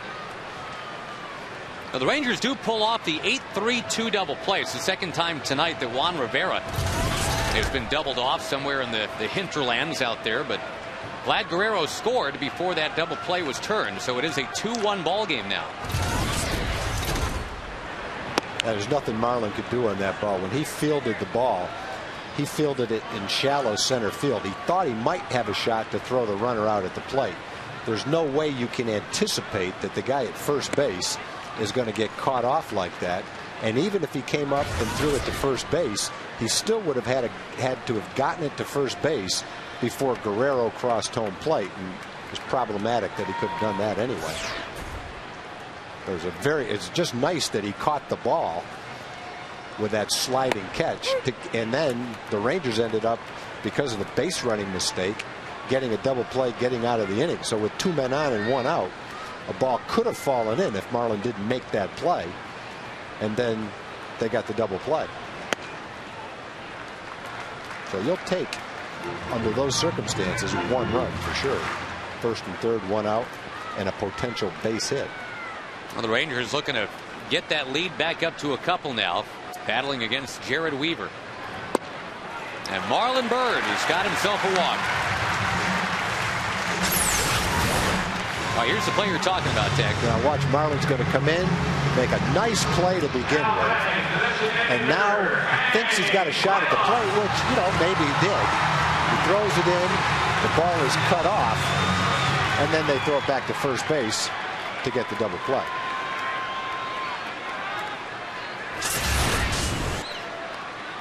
Hank Blaylock homered his last time up. Hits are even in this game at 5 right now. Pretty heads-up play by Jared to be at first base. Yes, agreed. And back to Hank Blaylock. Most career home runs in this yard. He is within 1 of Mark Teixeira now.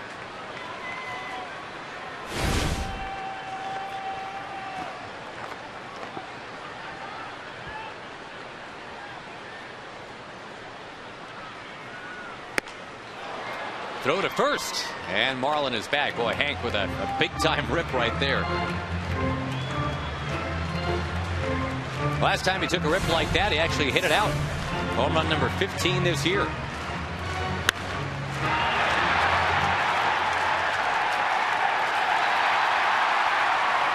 Well, Weaver made 3 bad pitches in the 4th inning. That high pitch that Hank hit the home run on, then 2 high off-speed pitches that Cruz and Davis singled on. That's the 2 runs.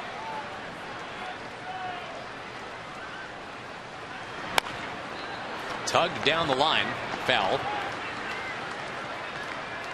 Some National League scores. We haven't gotten a chance to do that yet. The Braves walloped Cole Hamels and the Phillies tonight, 11-1. Cubs over the Pirates, 4-1. Getting home runs from Derek Lee. And Fukudomi hit his 6th of the year. Back in good graces in Chicago. Looks like Bourbon has come out on deck for Cruz. Not sure what's happening there.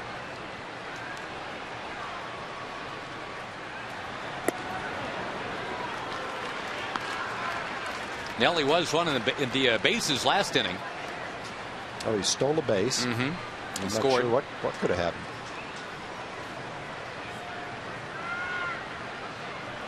If we find out anything, we'll let you know. He was on deck the first couple of pitches to Blaylock. Then he walked back in the dugout, and it's Bourbon instead.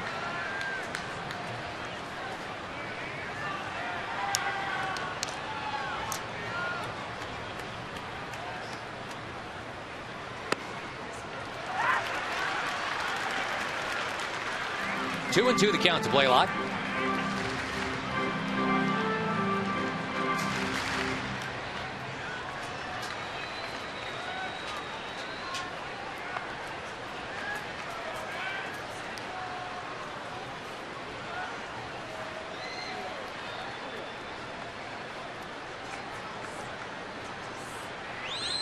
Close.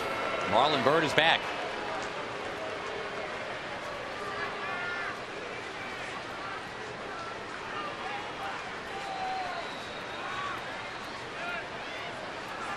Reds lead the Diamondbacks 1-0, end of 8. Cardinals 1-0 on the Giants at the end of 7.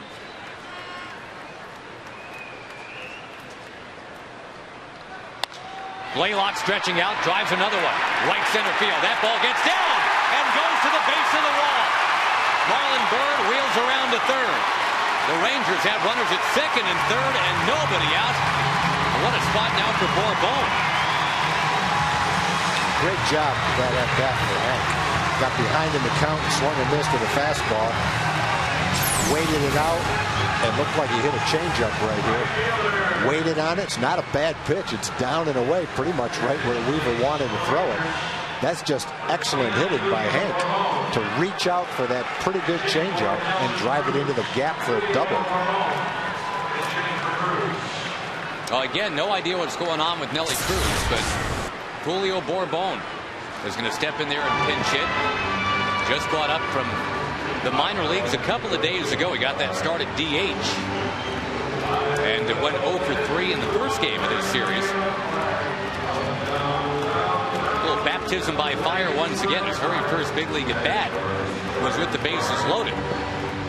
Now it's runners at second and third. And real quick, Pat Lear's in the booth. We want to make sure that we say hello and thank you to our Sonic friends. What do we have here, Pat? What is that? Josh, Tom, what we have here is our new item for the month. It's a Sonic Chiller. You have the strawberry lime chiller, and this is the classic lime chiller. Thank you very much. Thank you, buddy. Appreciate it so much. Thank you. Thanks for keeping us supplied this year. And thanks to our friends at Sonic as always. Tad warm out tonight. Yes, it is. Thank you, Pat. Appreciate it, bud. You bet. The Sonic Slam inning, and let's see if Julio Bourbon can get something done here, even if it's not a home run. The Rangers will not be choosy at this point. And this is not an easy at bat right here for Bourbon. Number one, he didn't expect to have to hit. Nelly was in the on-deck circle. All of a sudden, he's in the on-deck circle. All of a sudden, it's second and third. All of a sudden, the infield's in. It's a close game against your division rival, against one of the best pitchers in the league, who's deceptive and has good off-speed pitches, a pitcher you've never faced before. And all that adds up to a real tough at bat for anybody, let alone a youngster in his first taste of the big leagues. Well, he's got a chance to be an instant fan favorite if he can come through right here in a 2-1 game against the Angels, a night where the Rangers are trying to get to within a half a game of first place.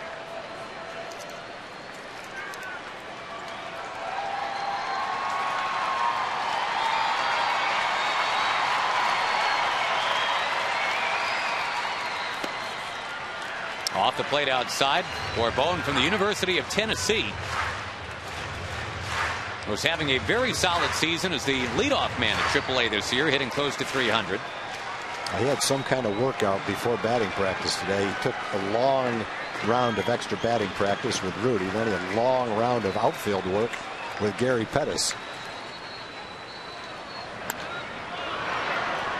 You talked earlier, Tag, about how deceptive that motion can be. It's not something that you're going to see at AAA, I wouldn't think. Weaver, not only does he uncoil from that kind of high three-quarters arm slot, but that back leg finishes up so high up in the air like a whip.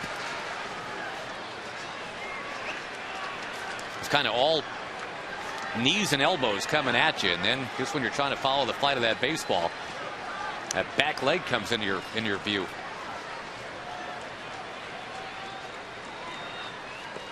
Bounced it to the plate, 2-2.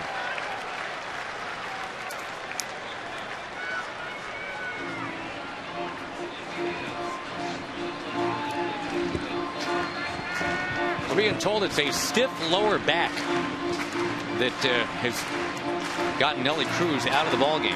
Well, maybe with an off day tomorrow, Nelly will be okay for the day after that. I'm sure he'll receive a lot of treatment on that. And keep our fingers crossed that Nelly's okay.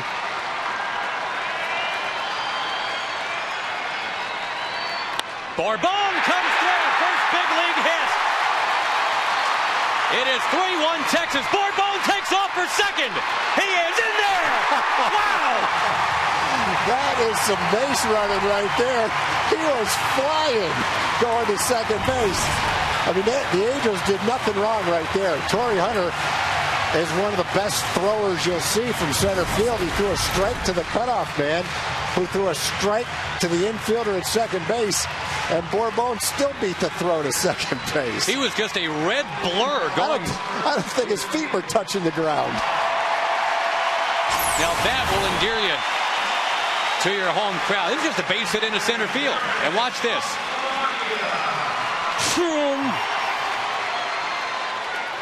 Well, second and third, still nobody out. That was a rope, too, because that was a curveball.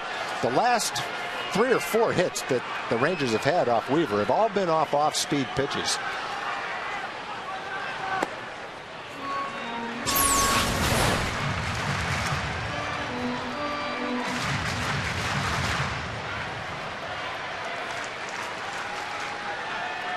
Good call by the umpire, too. He got his hands in there. Well, congratulations to Julio Bourbon. That is a special moment for him. Saltalamacchia beats one down at home plate.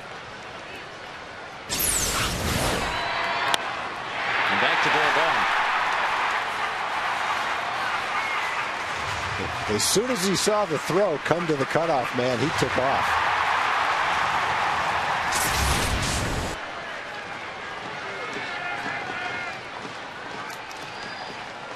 So it's right back where the Rangers had it. Second and third and nobody out. Saltalamacchia twisting one into the crowd. So the Rangers get that run right back. The Angels scored on the sac fly in the top of the sixth. Now here in the bottom of the sixth, the walk by Bird, the double by Blaylock, and then the base running daring do from Julio Bourbon.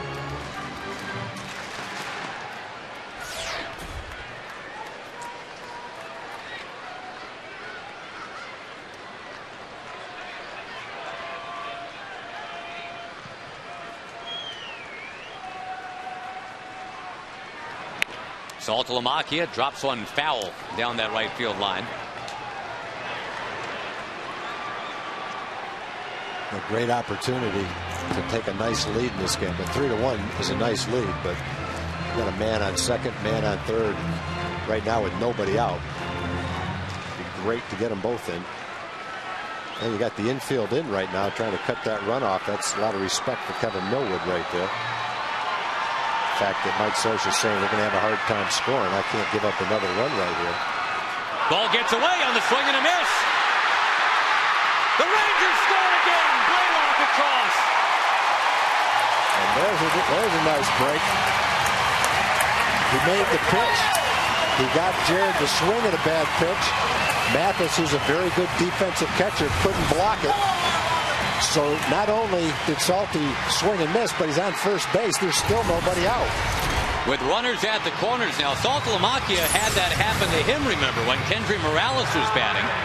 The ball got behind him as the Ranger catcher. So now equal measures here. Salty takes first. Blaylock scores. It is 4-1.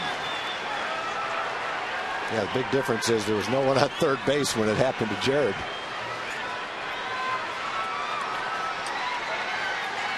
The Rangers having a nice inning right here. The Jared battle right there. Saltalamacchia takes first on a strikeout. And now Davis off of Morales. He can't find it. Davis trying to dodge in there. He's out, but another run has scored. Bourbon has crossed the plate. This hurt his hand, too. Looked like he jammed his hand as he tried to touch the bag. Wincing as he leaves the field. That's a couple of dives for Davis near first tonight. Once offensively, once defensively. Did he maybe get spiked over there on the hand?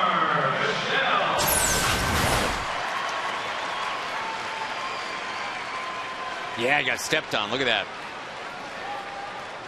I think he's a little bit better off.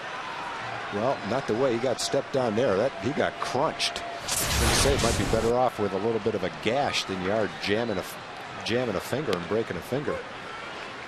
But that looked pretty nasty. That foot came down right on his wrist.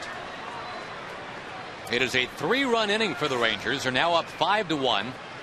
Saltalamacchia having taken second on that play, and a nice chance for Vizquel here. I would like to have seen what would have happened if Morales fielded that ball, because Bourbon had a good lead, a good jump, and even though the ball was hit hard, they would have had a hard time throwing him out at the plate because he was flying home.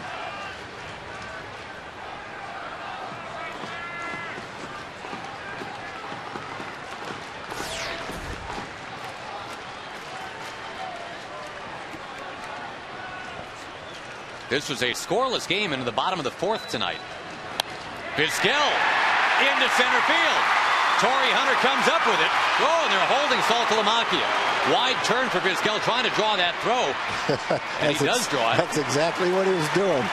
Not many guys have the baseball sense, the instincts to take that kind of a turn around first base and feel confident you can get back. I think we saw a double bait right there. I think Hunter fielded that ball trying to bait Saltalamacchia into trying to score so he could throw him out. And then Vizquel was trying to bait to get that throw to go back to first so that Salty could score anyway. That's it for Jared Weaver. Let's show you that base running from Omar here. Watch Torrey Hunter first. Dave Anderson is wise to it. He says, stop right there. And Omar says, come on, try and throw me out. We'll tell you about the new Angels pitcher in just a moment. The Rangers have a 5-1 lead on the Angels right now. Back after this.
Rangers have runners at the corners, just one man out, 3 runs in the bottom of the 6th inning. They're leading the Angels, the first place Angels, 5-1. And now here's Kevin Jepsen into his 14th game. An ERA of 1.234.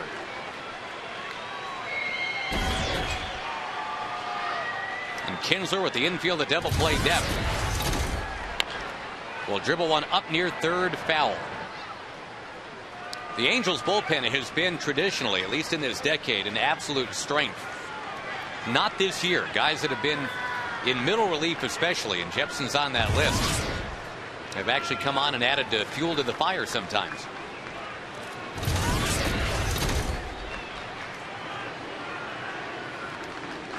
Check your Firestone in-game box score. A lot of good happenings tonight for the Rangers.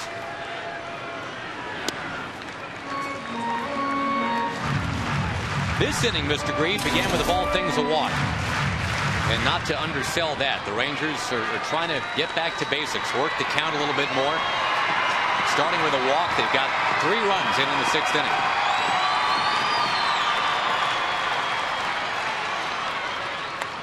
In on the hands of Kinsler, who fights it foul.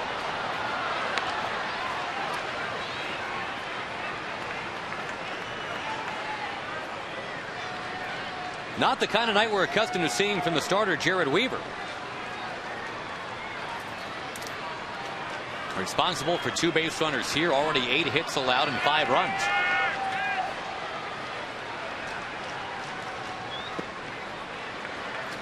And that gives Kevin Millwood some more rope to work with.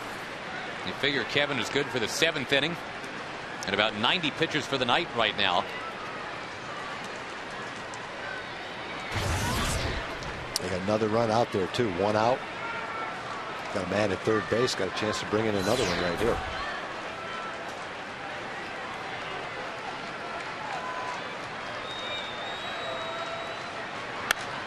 Kinsler skies one near the shortstop. Figgins is back, and Ibar makes the call, and that will not bring the run in. First and third. It's an 0 for 4 night for Ian. 4 fly ball outs.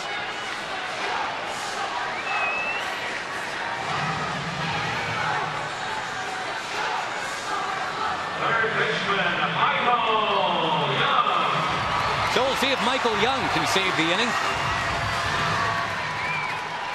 Again, already 3 runs in after the Angels scored once in the top of the 6th.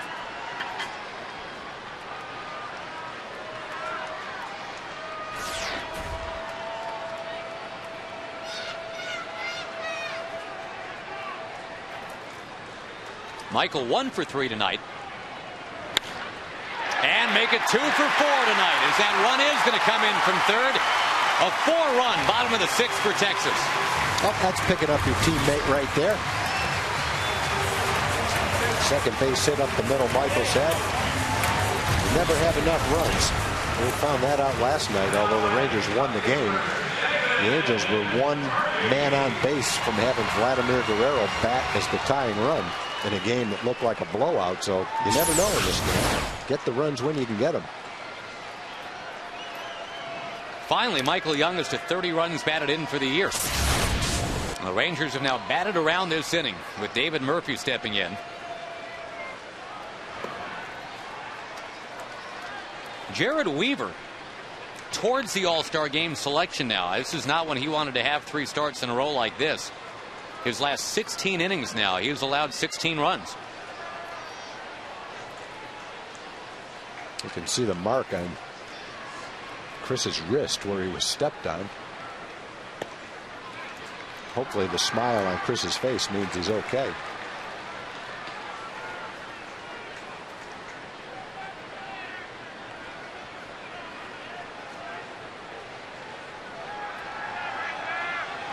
Two on, 2 out, a 2-0 count on Murphy. And Murphy's going to send one into center field again. Here comes Omar Vizquel. A throw towards third base is going to be in time, but the run counts. Barely. Vizquel never did let up, and that's a good thing. The inning ends right there, but Omar has scored, and the Rangers have tacked on another. Julio Bourbon in the mix in that inning. First big league hit. The hustle. The Rangers lead by a half a dozen.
Southwest Airlines. Go to southwest.com, grab your bag, it's on. And by Miller High Life, good honest beer at a tasty price. David Murphy was the last batter in that inning. He actually had an RBI in that inning. He moves, Murphy does anyway, to right field. Julio Bourbon, the newest Ranger hero, stays in the game and plays left. That was a Jacoby Ellsbury-style first big league hit. It really was. The Red Sox fans loved that when Ellsbury, with some now patented hustle, and that was against the Rangers. Ellsbury beat out a ground ball to shortstop. But there's a lot of similarities between the two of them if you just want to go by speed, body size, quick bat. And the Rangers are hoping that that's the kind of player Bourbon can become, but similar skill set anyway. Well, for one night, I mean, it's that kind of comparison that you can make as the Rangers take a 7-1 lead into the 7th inning. Kevin Millwood deals, and Mathis socks it down the right field line, foul. The Rangers chase Jared Weaver, who had always given the Rangers fits, but not tonight. Weaver came into this game with the lowest career ERA against the Rangers of any active pitcher. with 10 or more starts against the Rangers, about a 2.6. The Rangers got him tonight, tagged for 2 in the 4th and 5 in the 6th inning. Yeah, he's 0-2 against the Rangers this year. Mathis, that is, with a harmless pop-up near Kinsley.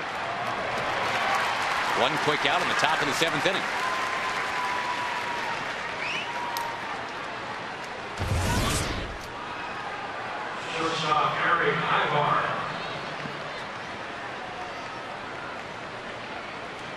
Very reasonable pitch total for Millwood. Yeah, the Angels have helped Kevin's pitch count by running into a couple of double plays. Rivera's run into a couple of them.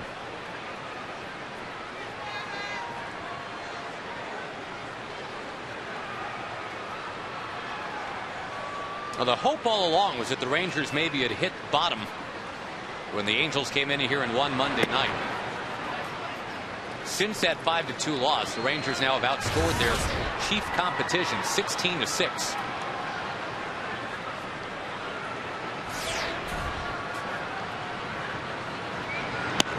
Ibar takes a strike.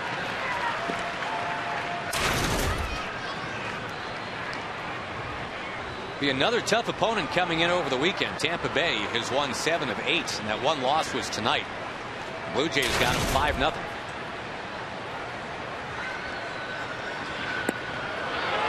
Ooh, close, but no. I like the Vicente Padilla curveball right there. Big race. Wasn't a strike, but fun to watch. Yeah, taking a page right out of Vicente's playbook there. Scraped along towards left. Bourbon is going to have to play it on a hop and pick it back up. Ibar taking off to second base.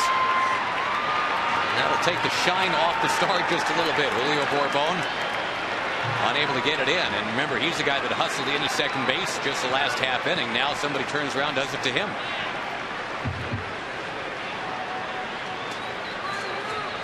Single E7 is how that's going to go.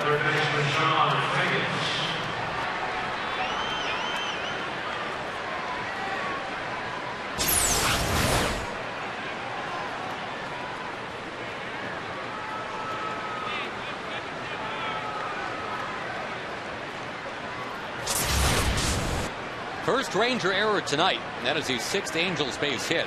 It's going to bring up Sean Figgins.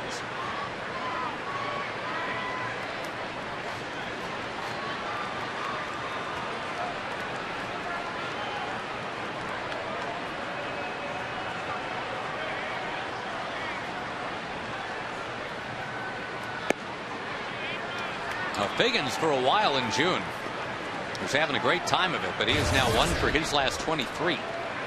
Batting average is tipped down to .307.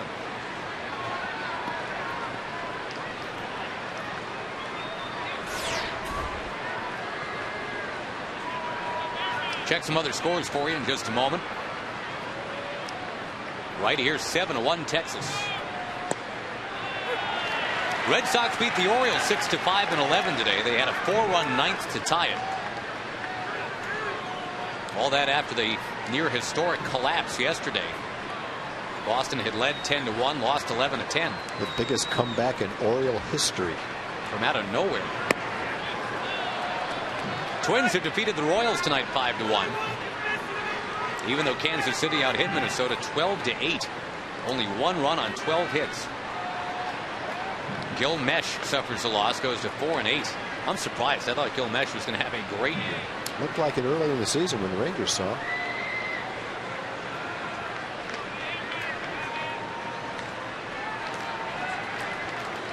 A's beat the Tigers today 5-1. Justin Verlander a little bit off his game.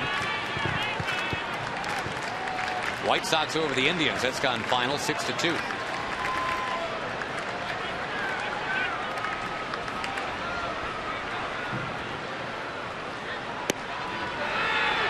And another one that just missed. And Millwood looking in like, where was that?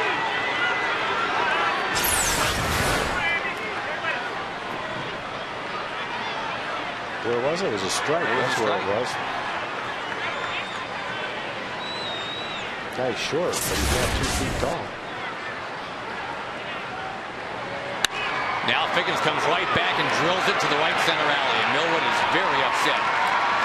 Figgins all the way to second already. He's got eyes for third. Kinsler up with it, firing. Not in time. It's a triple, and it's 7-2.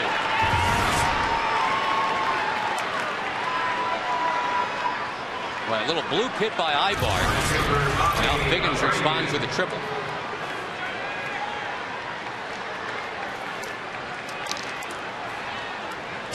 Mike Maddox will head out to talk to Millwood. And for the first time, there will be action in the Ranger bullpen.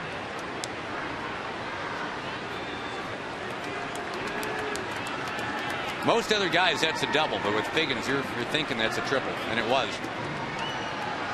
I'm thinking based on what we've seen, it's a triple for Julio Bullpen, too. Yeah. Darren O'Day, the former Angel, will pick up a baseball and start to loosen. Millwood's at 99 pitches tonight on a now 93-degree summer evening.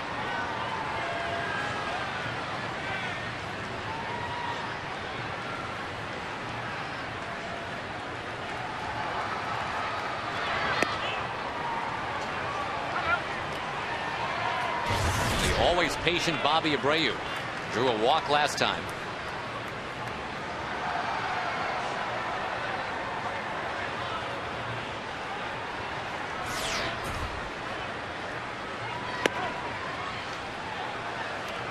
And the Rangers got those 5 runs in the bottom of the 6th. Don't want to give too many of them back. Already 1 run in for the Angels in the top of the 7th.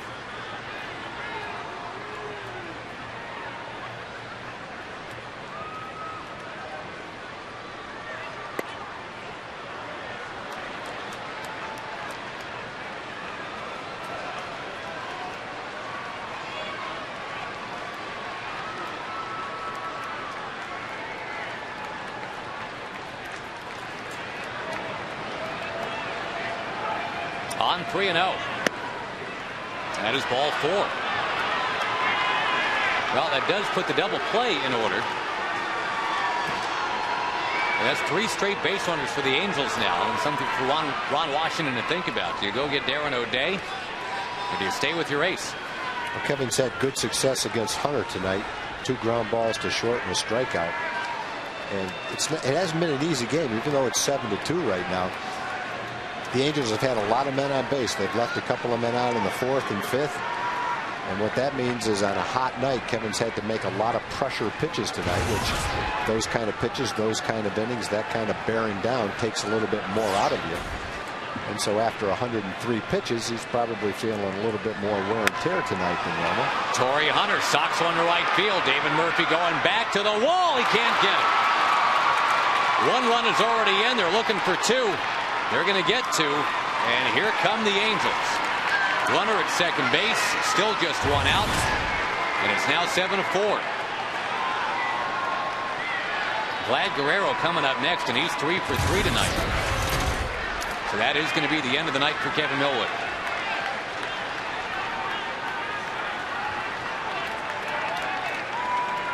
A single, a double, a triple, and a walk in the inning, all after the pop out from Mathis. Millwood will get a nice ovation when he leaves. He pitched well all the way into the 7th inning. And now he's done.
Well, you can't keep a good man down. Torrey Hunter has been on base now against the Texas Rangers 39 games in a row. They waited until the 7th inning tonight to double over the head of David Murphy and make this a 7-4 game. Former Angel Darren O'Day being called on in a tough spot. You got Vlad Guerrero coming to the plate. There's a runner at second and just one out. And already Guerrero tonight a very solid 3 for 3.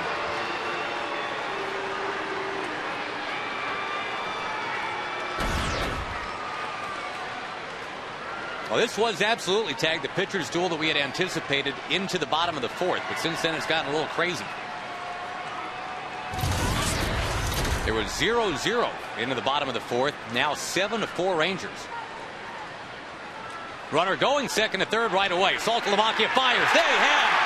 Oh, they didn't get him. I thought they had him. They didn't get him. I missed the tag. Torrey Hunter somehow got around Michael Young. That's almost running yourself out of an inning with the 4th place hitter up there. He's lucky he made it because the throw was there in time. It's just Michael's playing deep, and I think that's why Torrey's going. And just can't quite lean back far enough, and his foot just barely snuck in there. But that's when you got to make sure you can make it to third base right there. You're down by 3 runs with Guerrero up. Wow, now but he did make it. Yep, give him credit.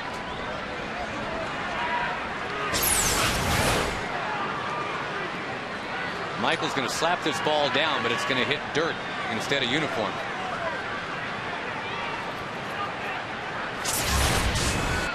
The infield stays back here. Runner at third, one out. That shift is on against Guerrero.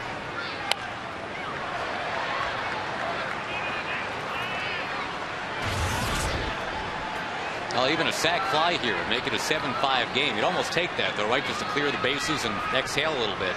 You probably would. And, you know, that's an aggressive base running play there. And that's the kind of base running Mike Scioscia wants. He wants him to put pressure on the fielders. May not be a conventional time to go, but bottom line is he's safe at third, and you got the infield back in a pretty good RBI situation right here for Guerrero. That's the way the Angels play. Yeah, that's the way the Rangers play, too. Yeah. Now, these two teams suddenly are very similar. The 2-2. Ooh, fouled off of Salty.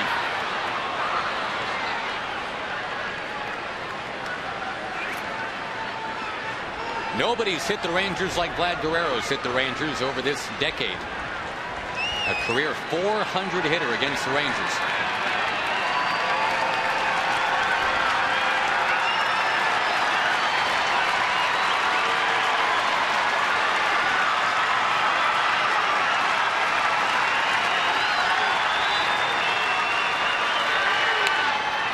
Poked into the crowd. More action in the Ranger bullpen, by the way. Jason Grilli has gotten up to throw.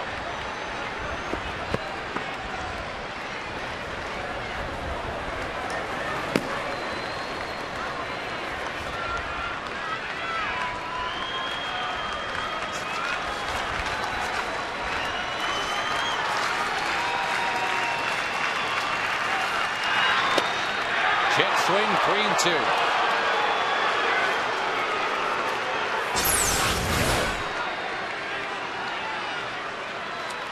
A little bit too much movement. Looked like a strike until it tailed out of the strike zone.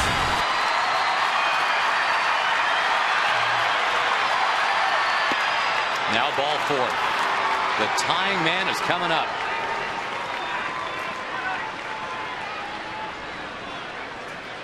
Boy, just an excruciatingly long top of the 7th inning. Oh, it started with Mathis popping up to second base.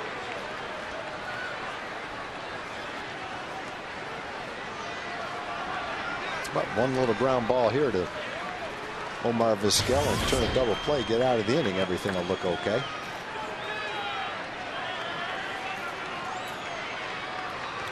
Rivera's been a part of a couple double plays already, running into both of them. Now maybe his turn to hit into one of them.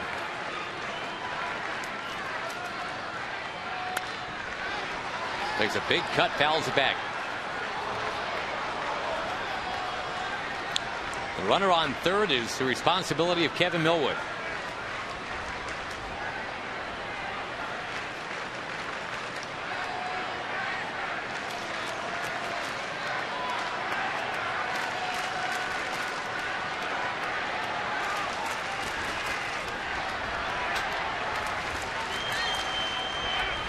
The fake to third, the fake to first.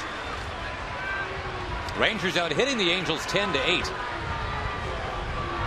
Angels have stranded 6. The Rangers have stranded 5. Again, this is the rubber game, the deciding game of the 3-game series. Darren pitched in last night's game. Struck out Rivera in last night's game. Just missing by a little bit too much with those sweeping sliders. Bring it back toward the strike zone a little bit, and you might get the hitter to swing at it.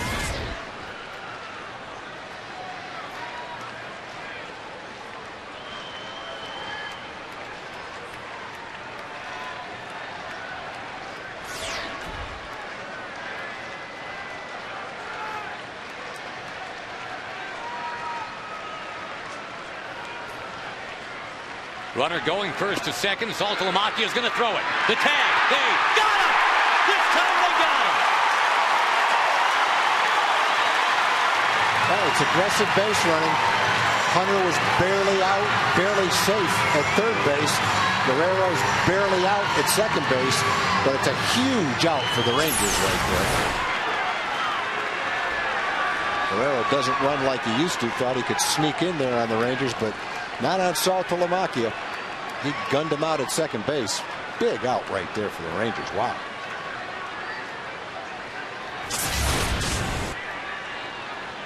Now it's not a sacrifice fly situation.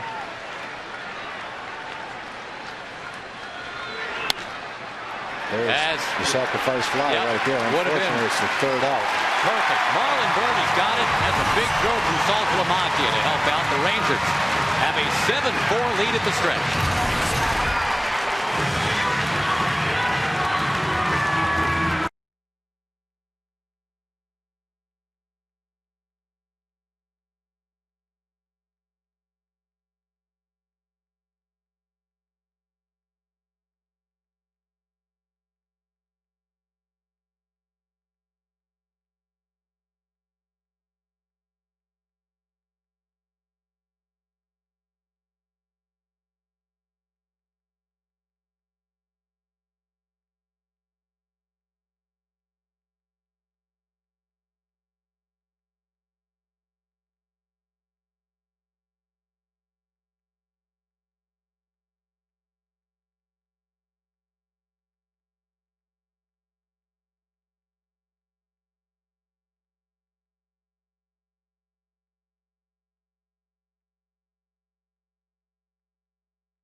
Rapid rewind.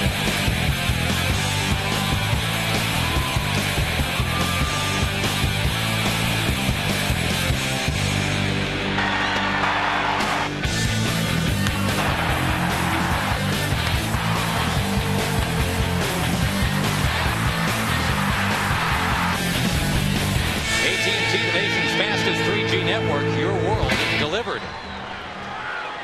New pitcher to tell you about, but first we go to Jim Knox. All right, guys, a number of great progressive fan of the game candidates. Look at the great signs, Tag and Louie, another good sign. Nolan we trust, but the winner has to be the Bird's Nest right here. Ryan, the architect behind this. You guys are big Marlon Byrd fans, of course. Great fans of Marlon Byrd. 2 big home runs last night. Great sliding catch. Everybody loves him. We love him. All right, let's do the Bird for him, man. Bird, and we're going to give you the progressive fan of the game, a nice tote bag, a shirt, a hat. Way to go, Rangers! Let's go. All right, thank you, Jim. And now, with Marlon Byrd at the plate and the Rangers leading 7-4, A guy who's been a revelation for the Angels has just hit Marlon Byrd. That's Matt Palmer. The 30-year-old rookie's had a great year, mostly as a starter. This is only his second relief appearance. He comes right out there and he hits Marlon Byrd. Palmer's 7-1. His ERA is 5.16. He pitched a lot of good games for the Angels. A hanging curveball that just slips out of his hand. Palmer out of Missouri State University, formerly Southwest Missouri State. That's where Ryan Howard played his college ball. Last year was in the Giants organization, only made 3 appearances in San Francisco, had an ERA in the 8s.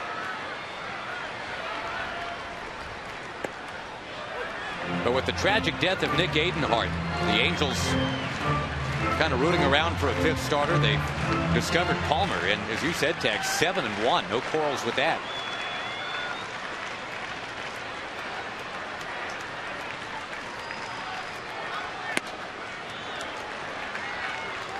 Now, the Rangers, very simply, I think, here, Tag, trying to reestablish what they had put together in that bottom of the 6th inning. They had rolled out to a 7-1 lead, but all of a sudden it's back to 7-4. Another opportunity to kind of run away and hide. In on the hands of Blaylock. Morales trying to start it. Goes to second base for 1. Back on to first. Double play. Well, that's too bad. After Blaylock had homered and doubled. Now the double play. That'll bring up the rookie Julio Bourbon, who got his first big league hit as part of that 5-run 6th inning. Our Coors Light freeze can.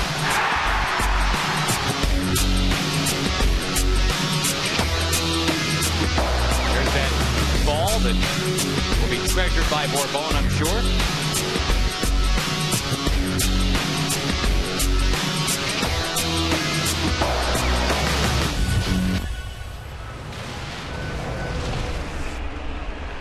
Now looking for big league hit number 2. Can he beat this one out?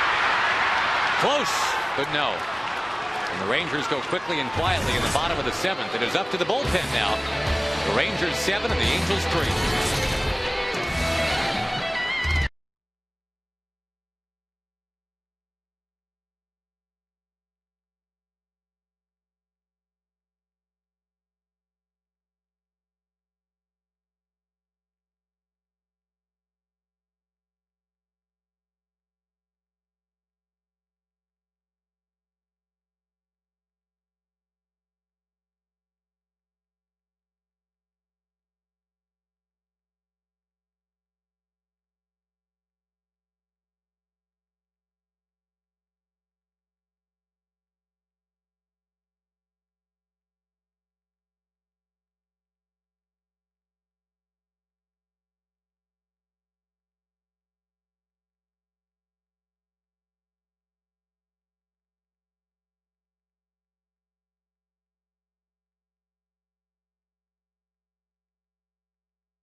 Folks, join us this Saturday. It's the Rangers and Tampa Bay Rays. A spectacular fireworks presentation set to a patriotic theme. Great seats are still available by calling 972-RANGERS or going online at TexasRangers.com. Lively crowd here tonight for the most part on a warm evening. C.J. Wilson takes over, the Southern California native against the Southern California team. Your game summary brought to you by Southwest Airlines. You're looking at it. And C.J. Wilson will set him for you here as he takes over. He'll be your 8th inning guy tonight. And I guess, Tag, that means Frankie Francisco is your 9th inning guy tonight. That would be the way it looks.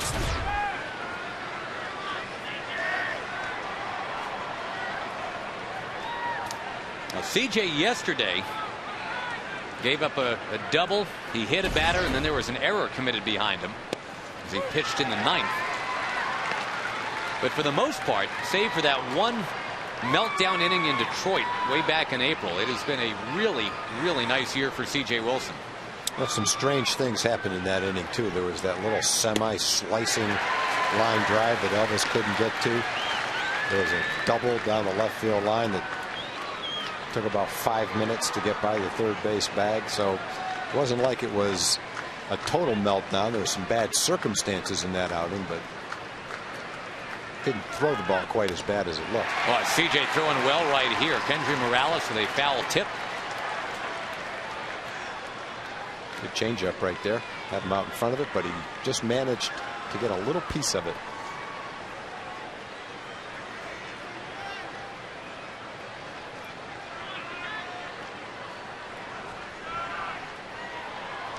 Young guards the line at third. And another 2-strike foul from Morales.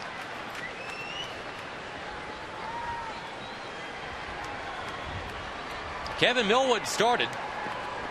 And once again, he gave the Rangers 6+ innings. He's done that in every start this year except for one. He went 5 2/3 against the Yankees.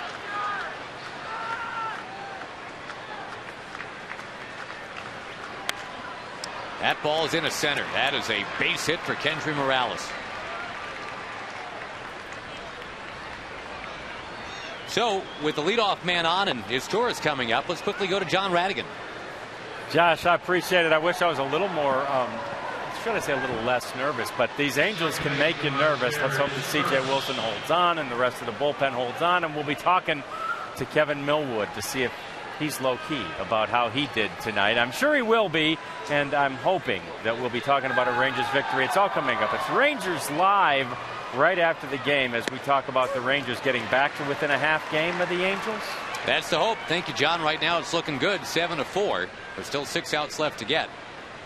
And the switch hitting Meiser is Torres. 0 for 3 so far tonight. And good to see C.J. hop right ahead, 0-2.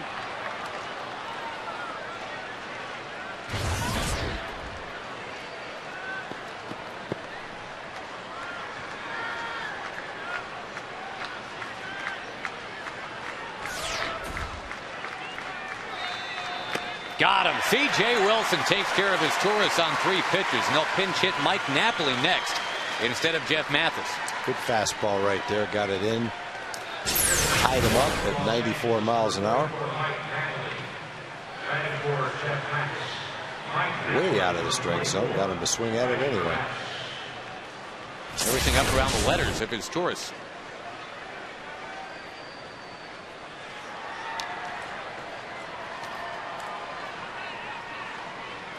Napoli hit in the knee by a C.J. Wilson pitch last night. We watched it swell up live in high def.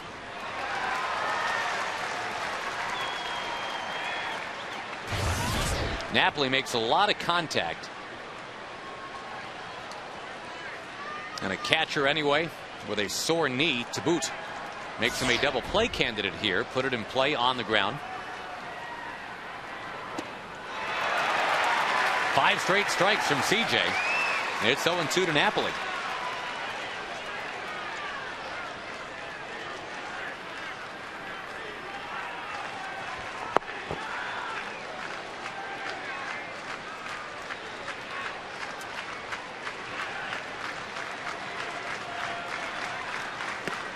C.J. Wilson struck him out.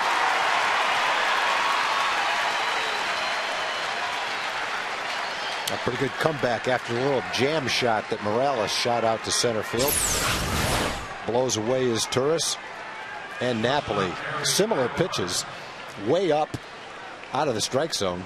The one to his Torres was the same height and about 6 inches inside to go along with it.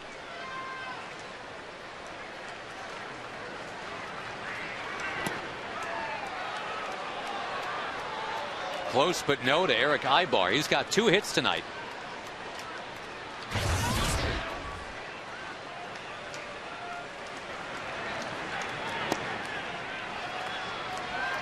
Sean Figgins on deck. Now the Rangers, meantime, as you look at C.J. Wilson coming real close twice. Well, one was close enough to be a strike. The other was close enough to be a strike, too. It was slightly out of the strike zone. Neither one of them looked like strikes to the naked eye, but they actually were. That's got to be a strike. That is a strike. The other 2 were strikes. That one has to be. Wow, look at that. You got to get 1 out of 3 right there, I guess, is what it boils down to. There appears to be a game plan here for Ibar.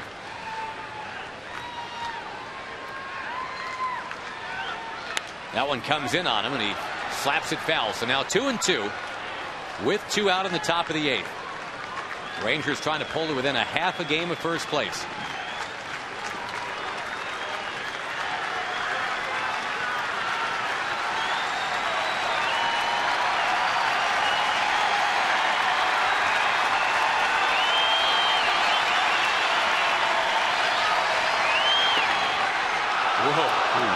Tried that backdoor cutter.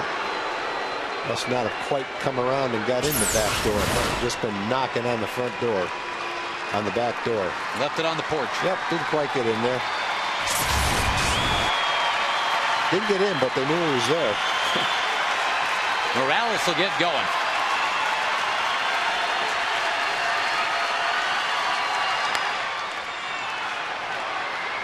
Ibar, one of those many pesky Angel hitters. Tough to strike these guys out.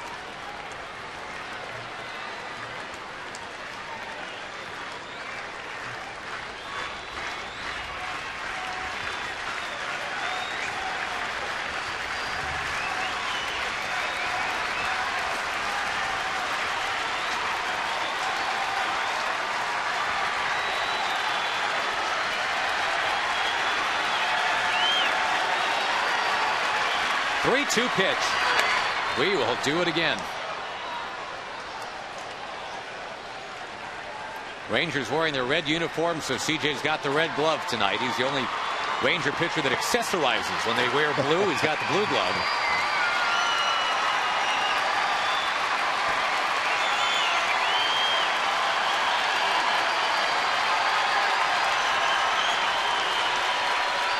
Again, the runner goes. Wilson has struck out the side.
Rangers still leading 7-4 in the bottom of the 8th, and Jared Saltalamacchia leads it off. It's the bottom third of the Ranger order. Boy, C.J. Wilson coming up with strikeouts of his Turris and Napoli and Ibar. The Angels keep showing signs that they're going to kind of flick their way back in this game, but boy, C.J. Wilson had an answer for him in the top of that 8th inning.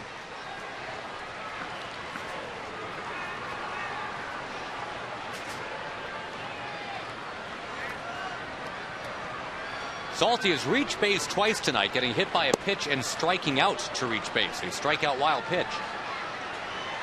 There's Frankie Francisco getting ready.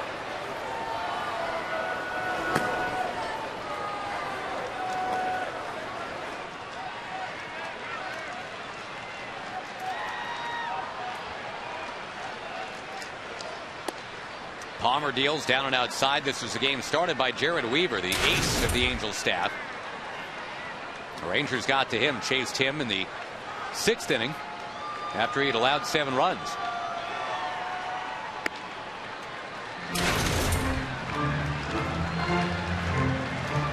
Seattle has lost its game, so the Rangers have a chance to gain on the Angels and separate a bit from Seattle.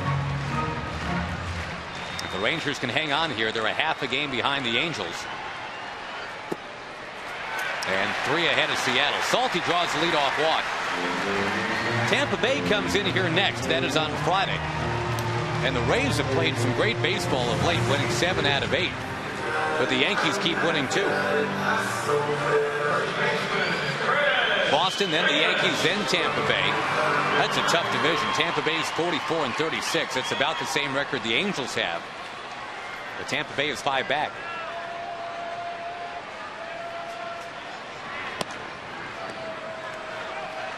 Time for the call right here, Josh. Chris Davis, sore hand and all? Yep. Don't want to leave it on the bench. Done that too much this year. Lack of concentration. You just forget you have it. Crowd of 27,142 watching on tonight.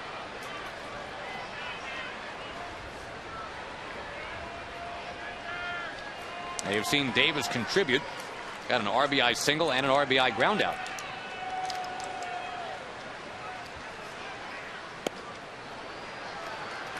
We are told Josh Hamilton, by the way, 0 for 4 tonight in his rehab start for Oklahoma City at Iowa.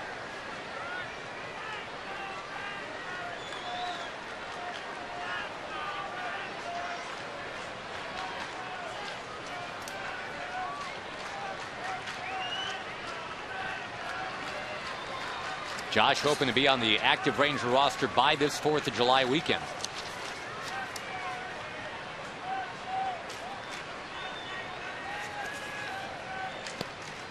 Davis a wave and a miss. Omar Vizquel on deck. Looking ahead to the 9th inning, the Angels will have the top third of the order up. And it will be Frankie Francisco trying to get that save.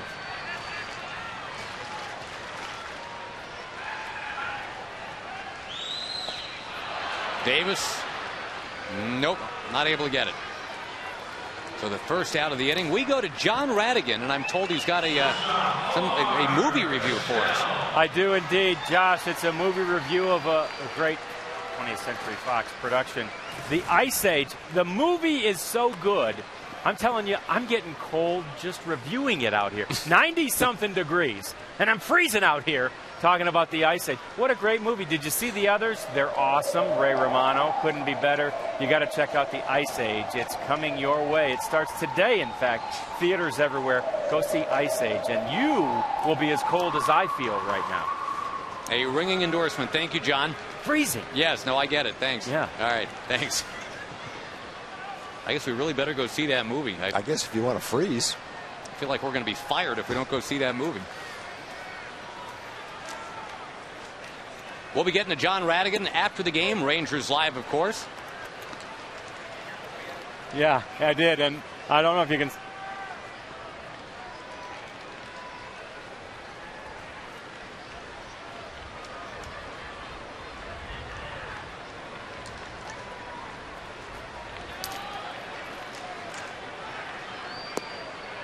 Kinsler on deck and Vizquel trying to keep the inning going. Again, the Rangers have the day off tomorrow. Going to recharge the batteries a little bit, the last off day before the All-Star break. Will Ian Kinsler be there at the All-Star game representing the Rangers? That's the hope. Online voting is almost over. Ball gets away, but not far enough for any advancement here. Again, TexasRangers.com/All-Star to vote your favorite Ranger towards that All-Star game. The Rangers had such great representation last year. Kinsler had 5 at-bats in that game last year.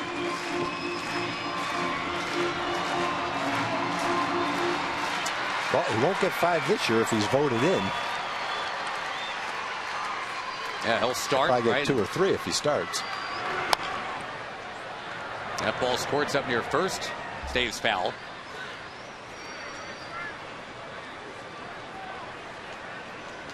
Some National League scores for you. The Giants and Cardinals now in the 10th inning, tied 1-1. And the Padres have grabbed a 1-0 lead on the Astros in the 4th inning out in San Diego.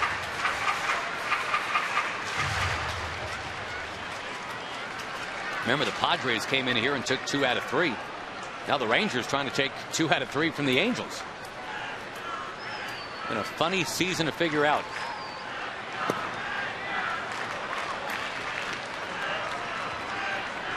Marlins over the sad sacked Nationals 5-3. Washington now 22-54.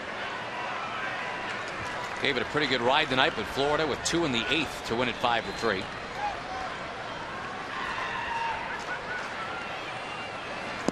Omar couldn't help himself. Out number 2 here in the 8th inning. Well, if it's going to be a save situation for Frankie Francisco, it's got to stay a 3-run game, right? That's exactly right. Good curveballs by Palmer. Both Davis and Vizquel hung in there until it was 2-2, then swung at pitches a little bit out of the strike zone.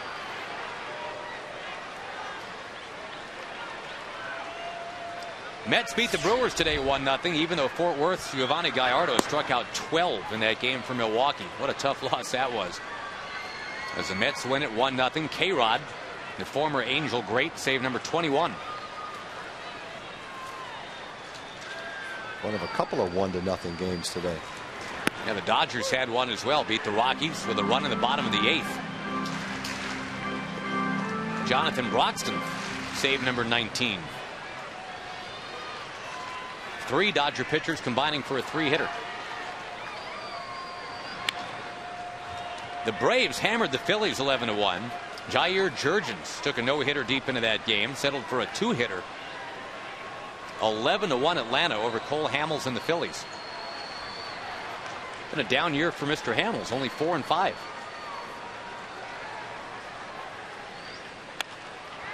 Kinsler turns on it. That's his 5th fly ball of the night. This one descending into left and caught.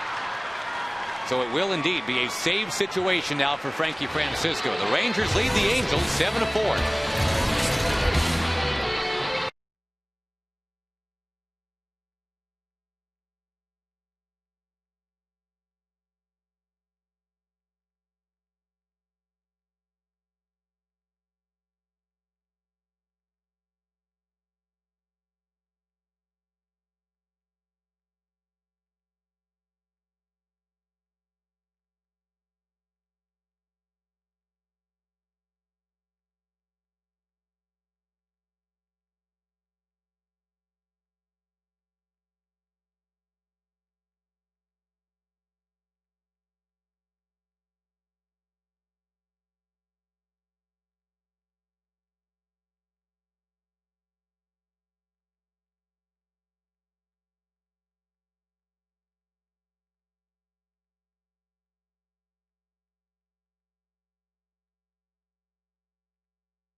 Texas Ranger Baseball brought to you by Southwest Airlines. Go to southwest.com, grab your bag, it's on. By Progressive, for a money-saving car insurance quote, call 1-800-PROGRESSIVE. And by the Ford F-150. It's not just a pickup truck, it's a Ford F-150. If the Rangers hang on, they're back to within a half a game of first place. And they'll take the day off tomorrow to get ready for Tampa Bay. Not an easy lead to protect here because the Angels have been hot of late. They've got the top of the order up. Here's the right guy for the job, you figure, Frankie Francisco. Pretty good numbers right there. 25 strikeouts, only 5 walks. Opponent's batting average of 181. Got to go through the top of the Angel lineup, though. And Vlad Guerrero looms, looking a lot like the guy he used to be. And just to kind of set it up, Vladimir Guerrero, the first 3 times he ever faced Frankie Francisco, home runs all 3 times. Frankie's gotten it a little bit better since then, but not much. The goal here is to have Vlad Guerrero come up, if at all, and have it mean very little.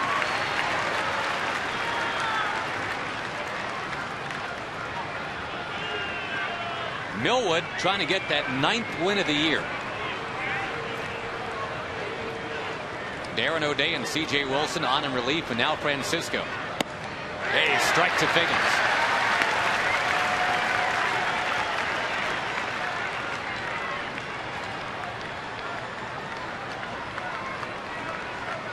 Figgins, remember, tripled last time with a gap in right center. He's going to yank one into the right field corner this time. Murphy was playing way around in the right center where the triple had gone last time. This time, Figgins stumbling, trying for third. He's hung up. What a break. Young fires. They've got him in the hot box. Michael Young will tie him up. A stumble costing Figgins. I have no idea where Figgins is going right there. That's not aggressive. That's just bad base running right there. You're down by 3 runs. Does no good to get to third base. Well, that's just, I mean, they play an aggressive brand of baseball, and that's good, but that's bad base running right there. And who knows, Figgins might have made it to third if he hadn't tripped. But once he tripped, as long as the Rangers executed the rundown play, they were going to get him. Yeah, in that situation, though, you know, you're down by 3 runs. You can't say it's good base running, and I know you're not saying that.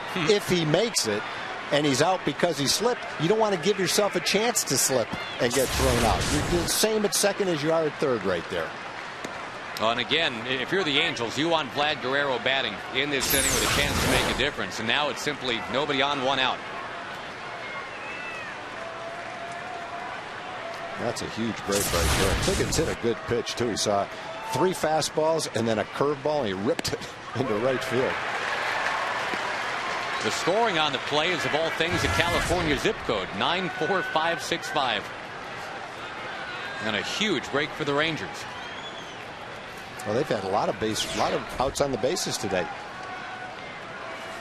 Rivera has run into 2 double plays. They threw Guerrero out trying to steal with men on first and third and 1 out, and then Rivera flied out for the last out of the inning. And then Figgins inexplicably tried to stretch a double into a triple, down by 3 runs leading off the ninth. So the aggressive base running did not help them today. There's been a lot of games and a lot of wins over the years with that aggressive base running. Today's not one of them. Tomorrow might be, and the next day might be, and it's not going to stop the Angels from playing that way. But the Rangers snuck an out right there when they shouldn't have gotten one.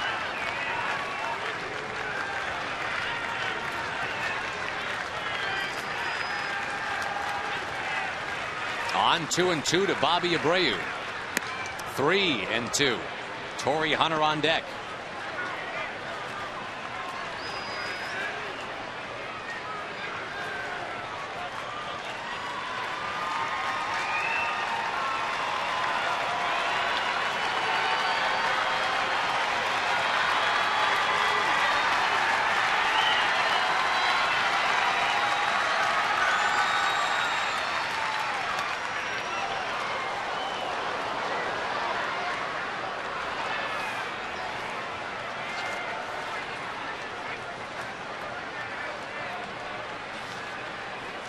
Abreu has walked his last 2 times in this game after flying to center and flying to left.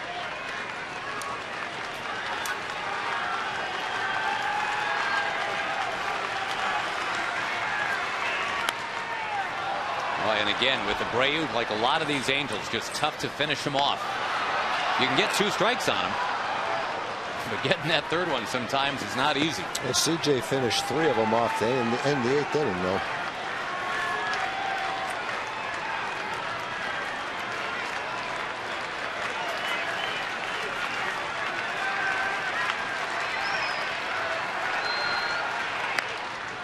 Abreu with another foul ball. Again, with the day off tomorrow, even if Frankie needs 25, 30 pitches, what have you, he'll have some time to bounce back. But that would not be the preferred way to go about this. There'll be a 9th pitch of the at-bat coming up.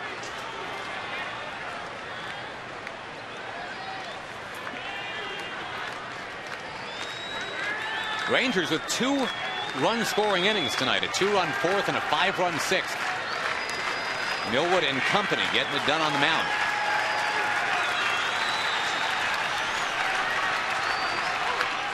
Another foul ball. We'll see a 10th pitch to Abreu.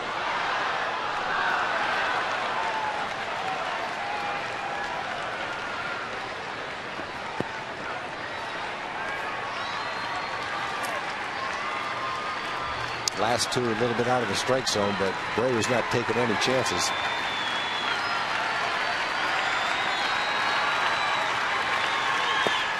He walked him. That's a wind out of your sails at bat right there. Bobby Abreu has walked for a 3rd straight time. The tying man moves on deck. It's Vlad Guerrero. For now, Torrey Hunter to the plate. He definitely earned that walk, fouling off those high fastballs. Prolonged it bat until he got one well out of the strike zone.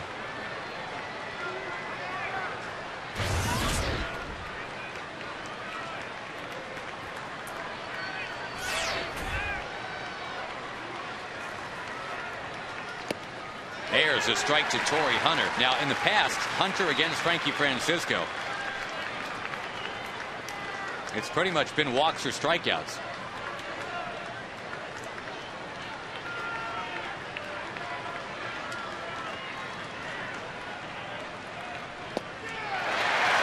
This is Hunter's 9th trip to the plate against Frankie Francisco. He's only put baseballs in play twice. Otherwise, walks and strikeouts all the way. Good splitter right there.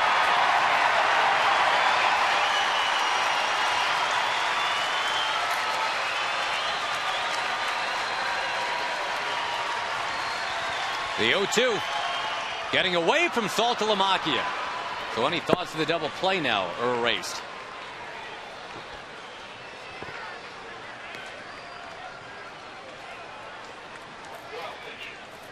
"17 pitches already in the inning from Frankie. That last one a wild pitch. Salty blocked it, but just couldn't keep it in front of him.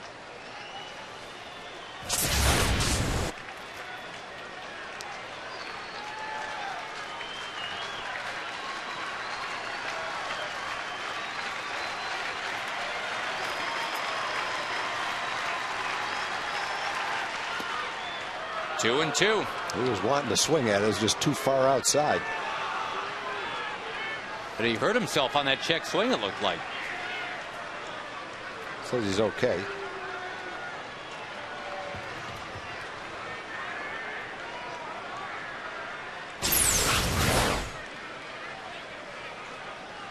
Kind of winces right there. All right, what's a good pitch to throw somebody with a sore groin on 2-2? I think you lean toward a good fastball. Light or high, maybe a little bit on the inside part of the plate. You want him to hit his way on. You don't want to put a man on base with a walk right here in front of Guerrero. If he gets on with a hit, fine. Now, if you could throw the same splitter he swung and missed at over the plate and down a little bit below the knees, I'll take that one. But I don't want to get behind 3-2 with an off-speed pitch and then have to come in with a fastball. I'd rather throw it right now. Frankie's ready.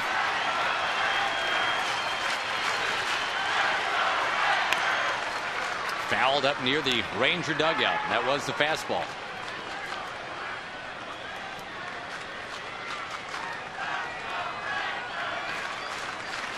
Millwood's ERA will go up a little bit after what happened tonight, but he is on line for that 9th win.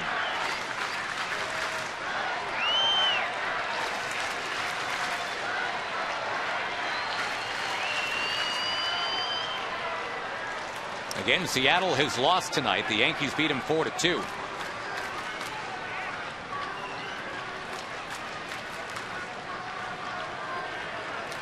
The team the Rangers are chasing, the Angels.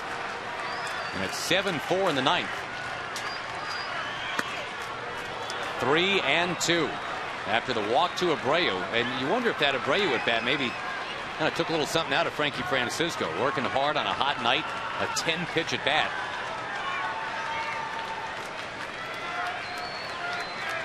If you walk Hunter, Guerrero comes up as a tying man.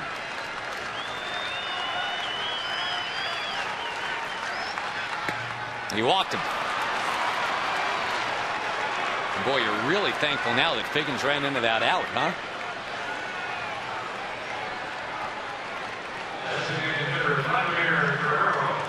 Let's go back to Vladimir Guerrero's last at bat. You talk about a guy who's tough to finish off. This is an 8-pitch at bat with Darren O'Day on the mound.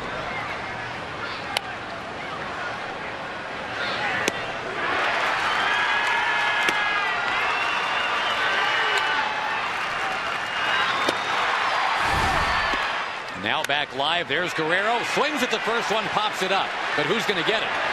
In foul ground. Davis! Yes, he did! Yeah, that's not an easy play for the first baseman with his back to the plate, trying to gauge where that ball is, but Chris made a nice stab at it right there to get a big out. Boy, forget about the 8-pitch at bat this time. Guerrero hacking right away. And remember, as we said in the past, Guerrero's done some big things against Frankie Francisco. Not here. And Chris took 2 looks to make sure he knows right where the wall is, knows he's okay, and makes the play. So now a hot hitter, a power hitter, Juan Rivera.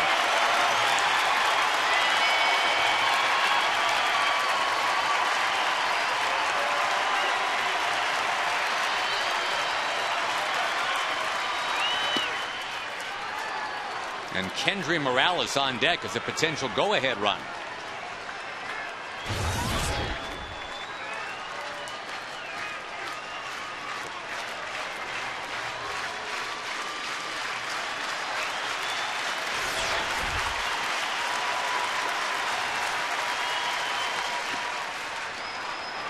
Two balls, no strikes. There is no action in the Ranger bullpen. This is sink or swim with Frankie Francisco.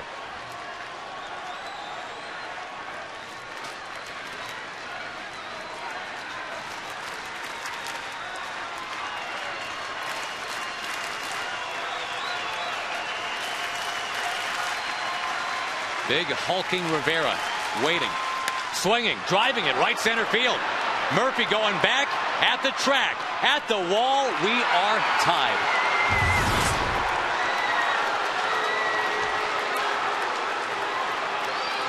Falling behind him 2-0 and unable to get the next one by him. It is 7-7 in the 9th. Frankie just pitching without command of his fastball right now. Everything is up. And when you get behind, the batter has seen the high fastball twice. And now you come in with another one, and Rivera's a pretty good hitter. He's got pretty good power. He had a great month of June, hit 8 home runs in the month of June. They throw another fastball up and out over the plate, and that's what happened. All the runs allowed by Frankie Francisco this year have been on homers now. A solo, a 2-run shot, and now this 3-run homer with 2 outs in the 9th against the Angels.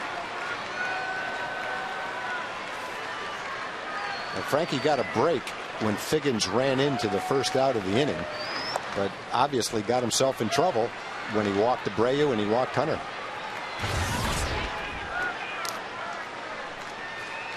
I'm sure he was thrilled to get Guerrero as quickly as he got Guerrero. But then jumping to 2-0 on Rivera, that set himself up for nothing good. And now it is 2-0 on Morales, even after the visit from Mike Maddox.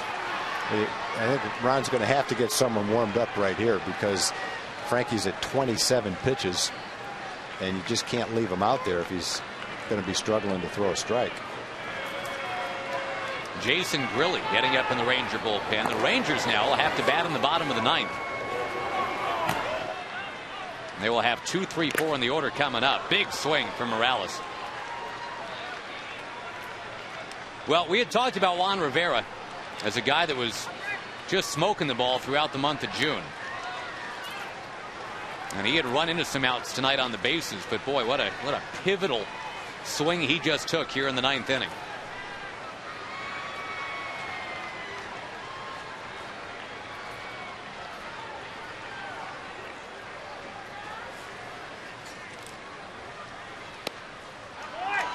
Close, but no. 3-1. I bet you that's a strike if you look at the rectangle. My goodness.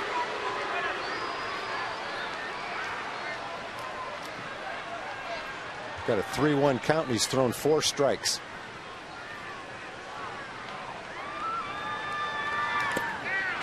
Now 3-2. Frankie's going to have to throw a 30th pitch of the inning in a game that is now tied 7-up.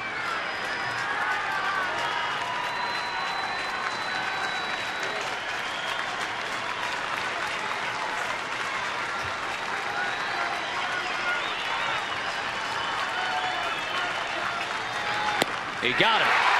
And the Rangers, if they're going to win it, going to have to do it in walk-off style. Michael Young comes in to hit. It is 7-7, bottom of the ninth.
Run 7th and a 3-run 9th. They have battled back from down 7-1, rendering Kevin Millwood a guy with a no decision tonight. Juan Rivera has had some big hits against the Rangers in the past, and tonight, no exception. A 2-out, 3-run home run off the dynamite Ranger closer, Frankie Francisco. Now the Rangers try to win it in the bottom of the ninth against Justin Spire. And Spire has bounced back a little bit, Tag. He had a really tough year last year. This is better in 09. But it's not nearly what he was a couple of years ago. No, but he's throwing the ball well. He's got a .220 opponent's batting average. And he's in a crucial part of this ball game, so you can tell the confidence that Mike Scioscia has bringing him into the ball game. Only one Ranger has ever hit a home run off Spire, and it just happens to be the one Ranger who left with a sore back earlier tonight. That's Nelly Cruz. So the chances are, if the Rangers are going to win it, it will not take one swing. Although Michael Young has already ended some games on one swing this year.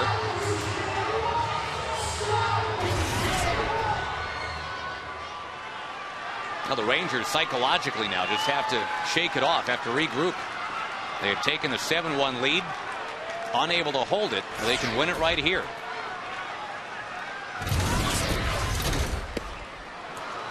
Michael Young back in April connected for game-tying or go-ahead ninth-inning homers 3 times in a stretch of 5 games.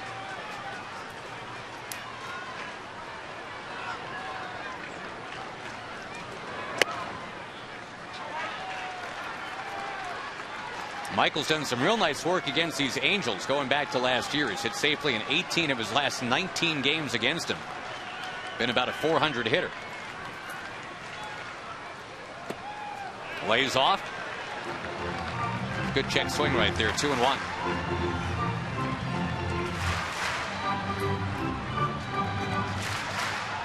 Young, then Murphy, then Bird. Pick your hero. Michael Young trying to dump it into center field. He has done it. The leadoff base hit. 3 more hits tonight for Michael Young. On pace for 200 for the season. And the question here, I guess, Tag, is do you bunt with David Murphy? Well, you know, Murphy was the hottest hitter for the Rangers in the month of June. He's swinging the bat well. He can pull the ball. You've got the first baseman holding the runner on. Big hole between first and second. He's also been hitting the ball out of the ballpark. That's the case for swinging away. The case for bunting is you got Marlin coming up next and Blaylock. And you'd like to get a guy into scoring position. They asked him to bunt, but he bunted it straight back. And he's 0-1. Murphy did have a couple of sack bunts last year.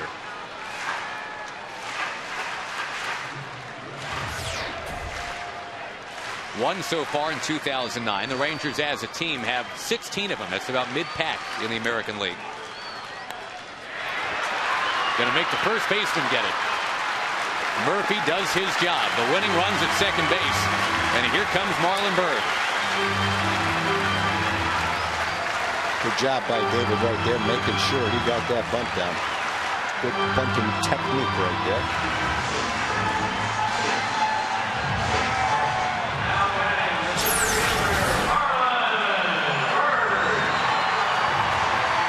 Boy, looking around the stadium now, there's a lot of people doing that bird for Marlon Bird.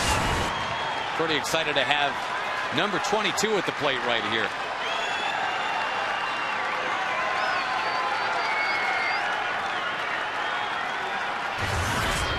Marlon was one of the heroes yesterday with a couple of home runs. Going to take a strike in the outside corner.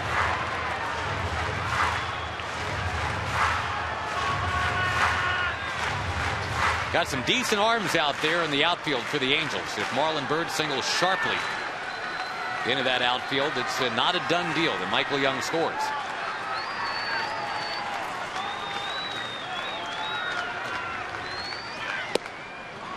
Going for that same outside corner, didn't get it there.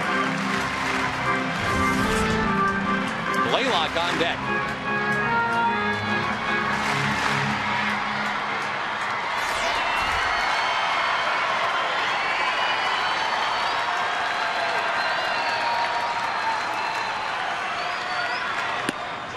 Upstairs, 2 balls, 1 strike.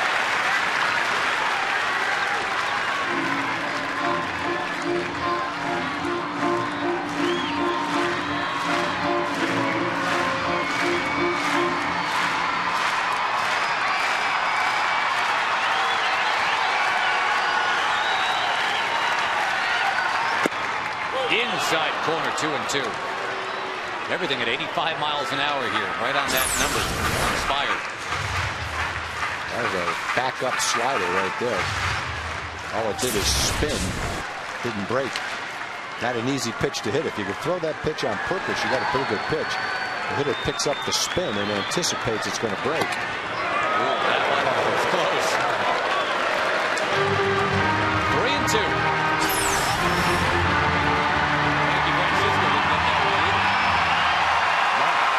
It's pretty obvious that Andy Fletcher is a hitter's umpire tonight. It's been a very narrow strike zone.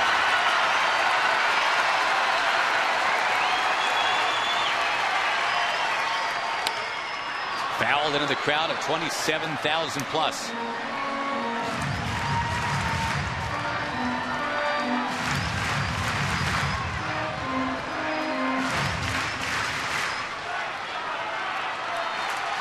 Young led off with a single. Murphy sacrificed him along.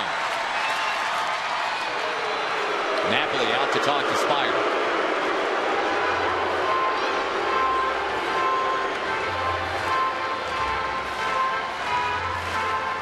Spire's only pitching because Juan Rivera lofted a 3-run homer to right center field with 2 out in the top of this 9th inning.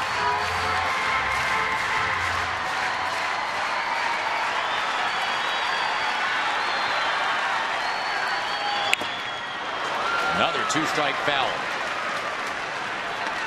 Everything even right now. 7 runs, 11 hits for both teams.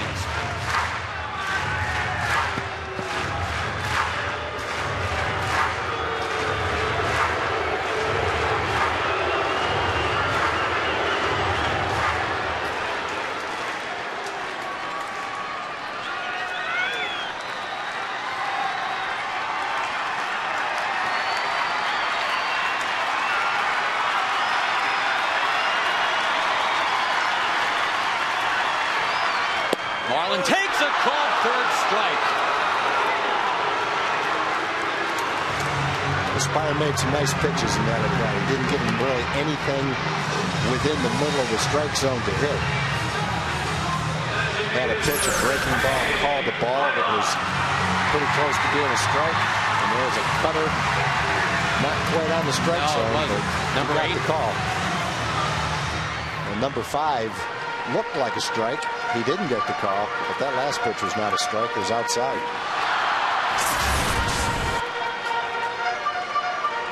Blaylock a career 1 for 7 against Spire. They've got the rookie on deck for Bone. Mike Butcher, the pitching coach, went to the mound. Let's see how they go at it here. 7-7. Winning run at second base.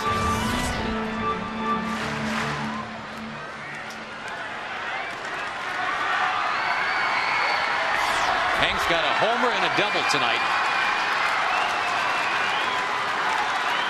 A single would be fine here. A drive to center. Torrey Hunter back. We see his back in pursuit of this ball, which is out of there. And Blaylock wins it. Ball game.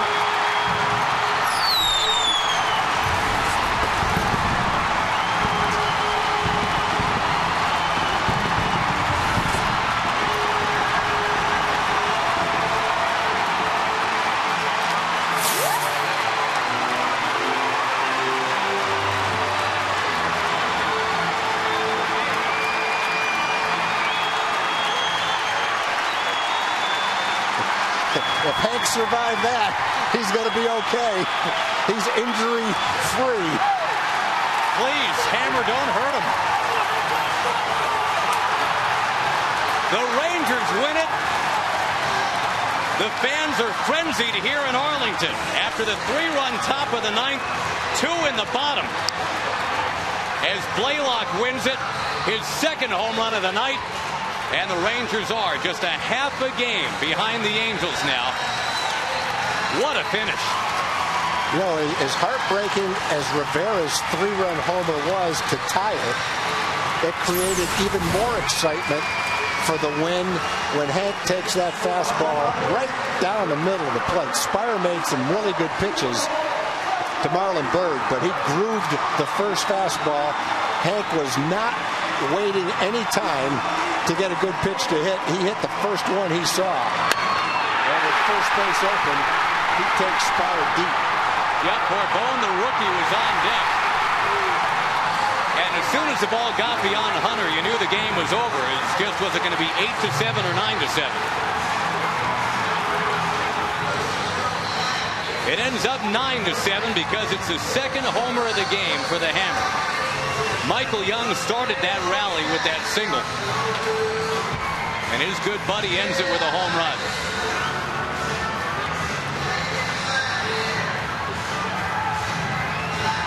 The catalyst for the walk-off. Mr. Young is standing by with our Jim Knox. All right, thank you, Josh.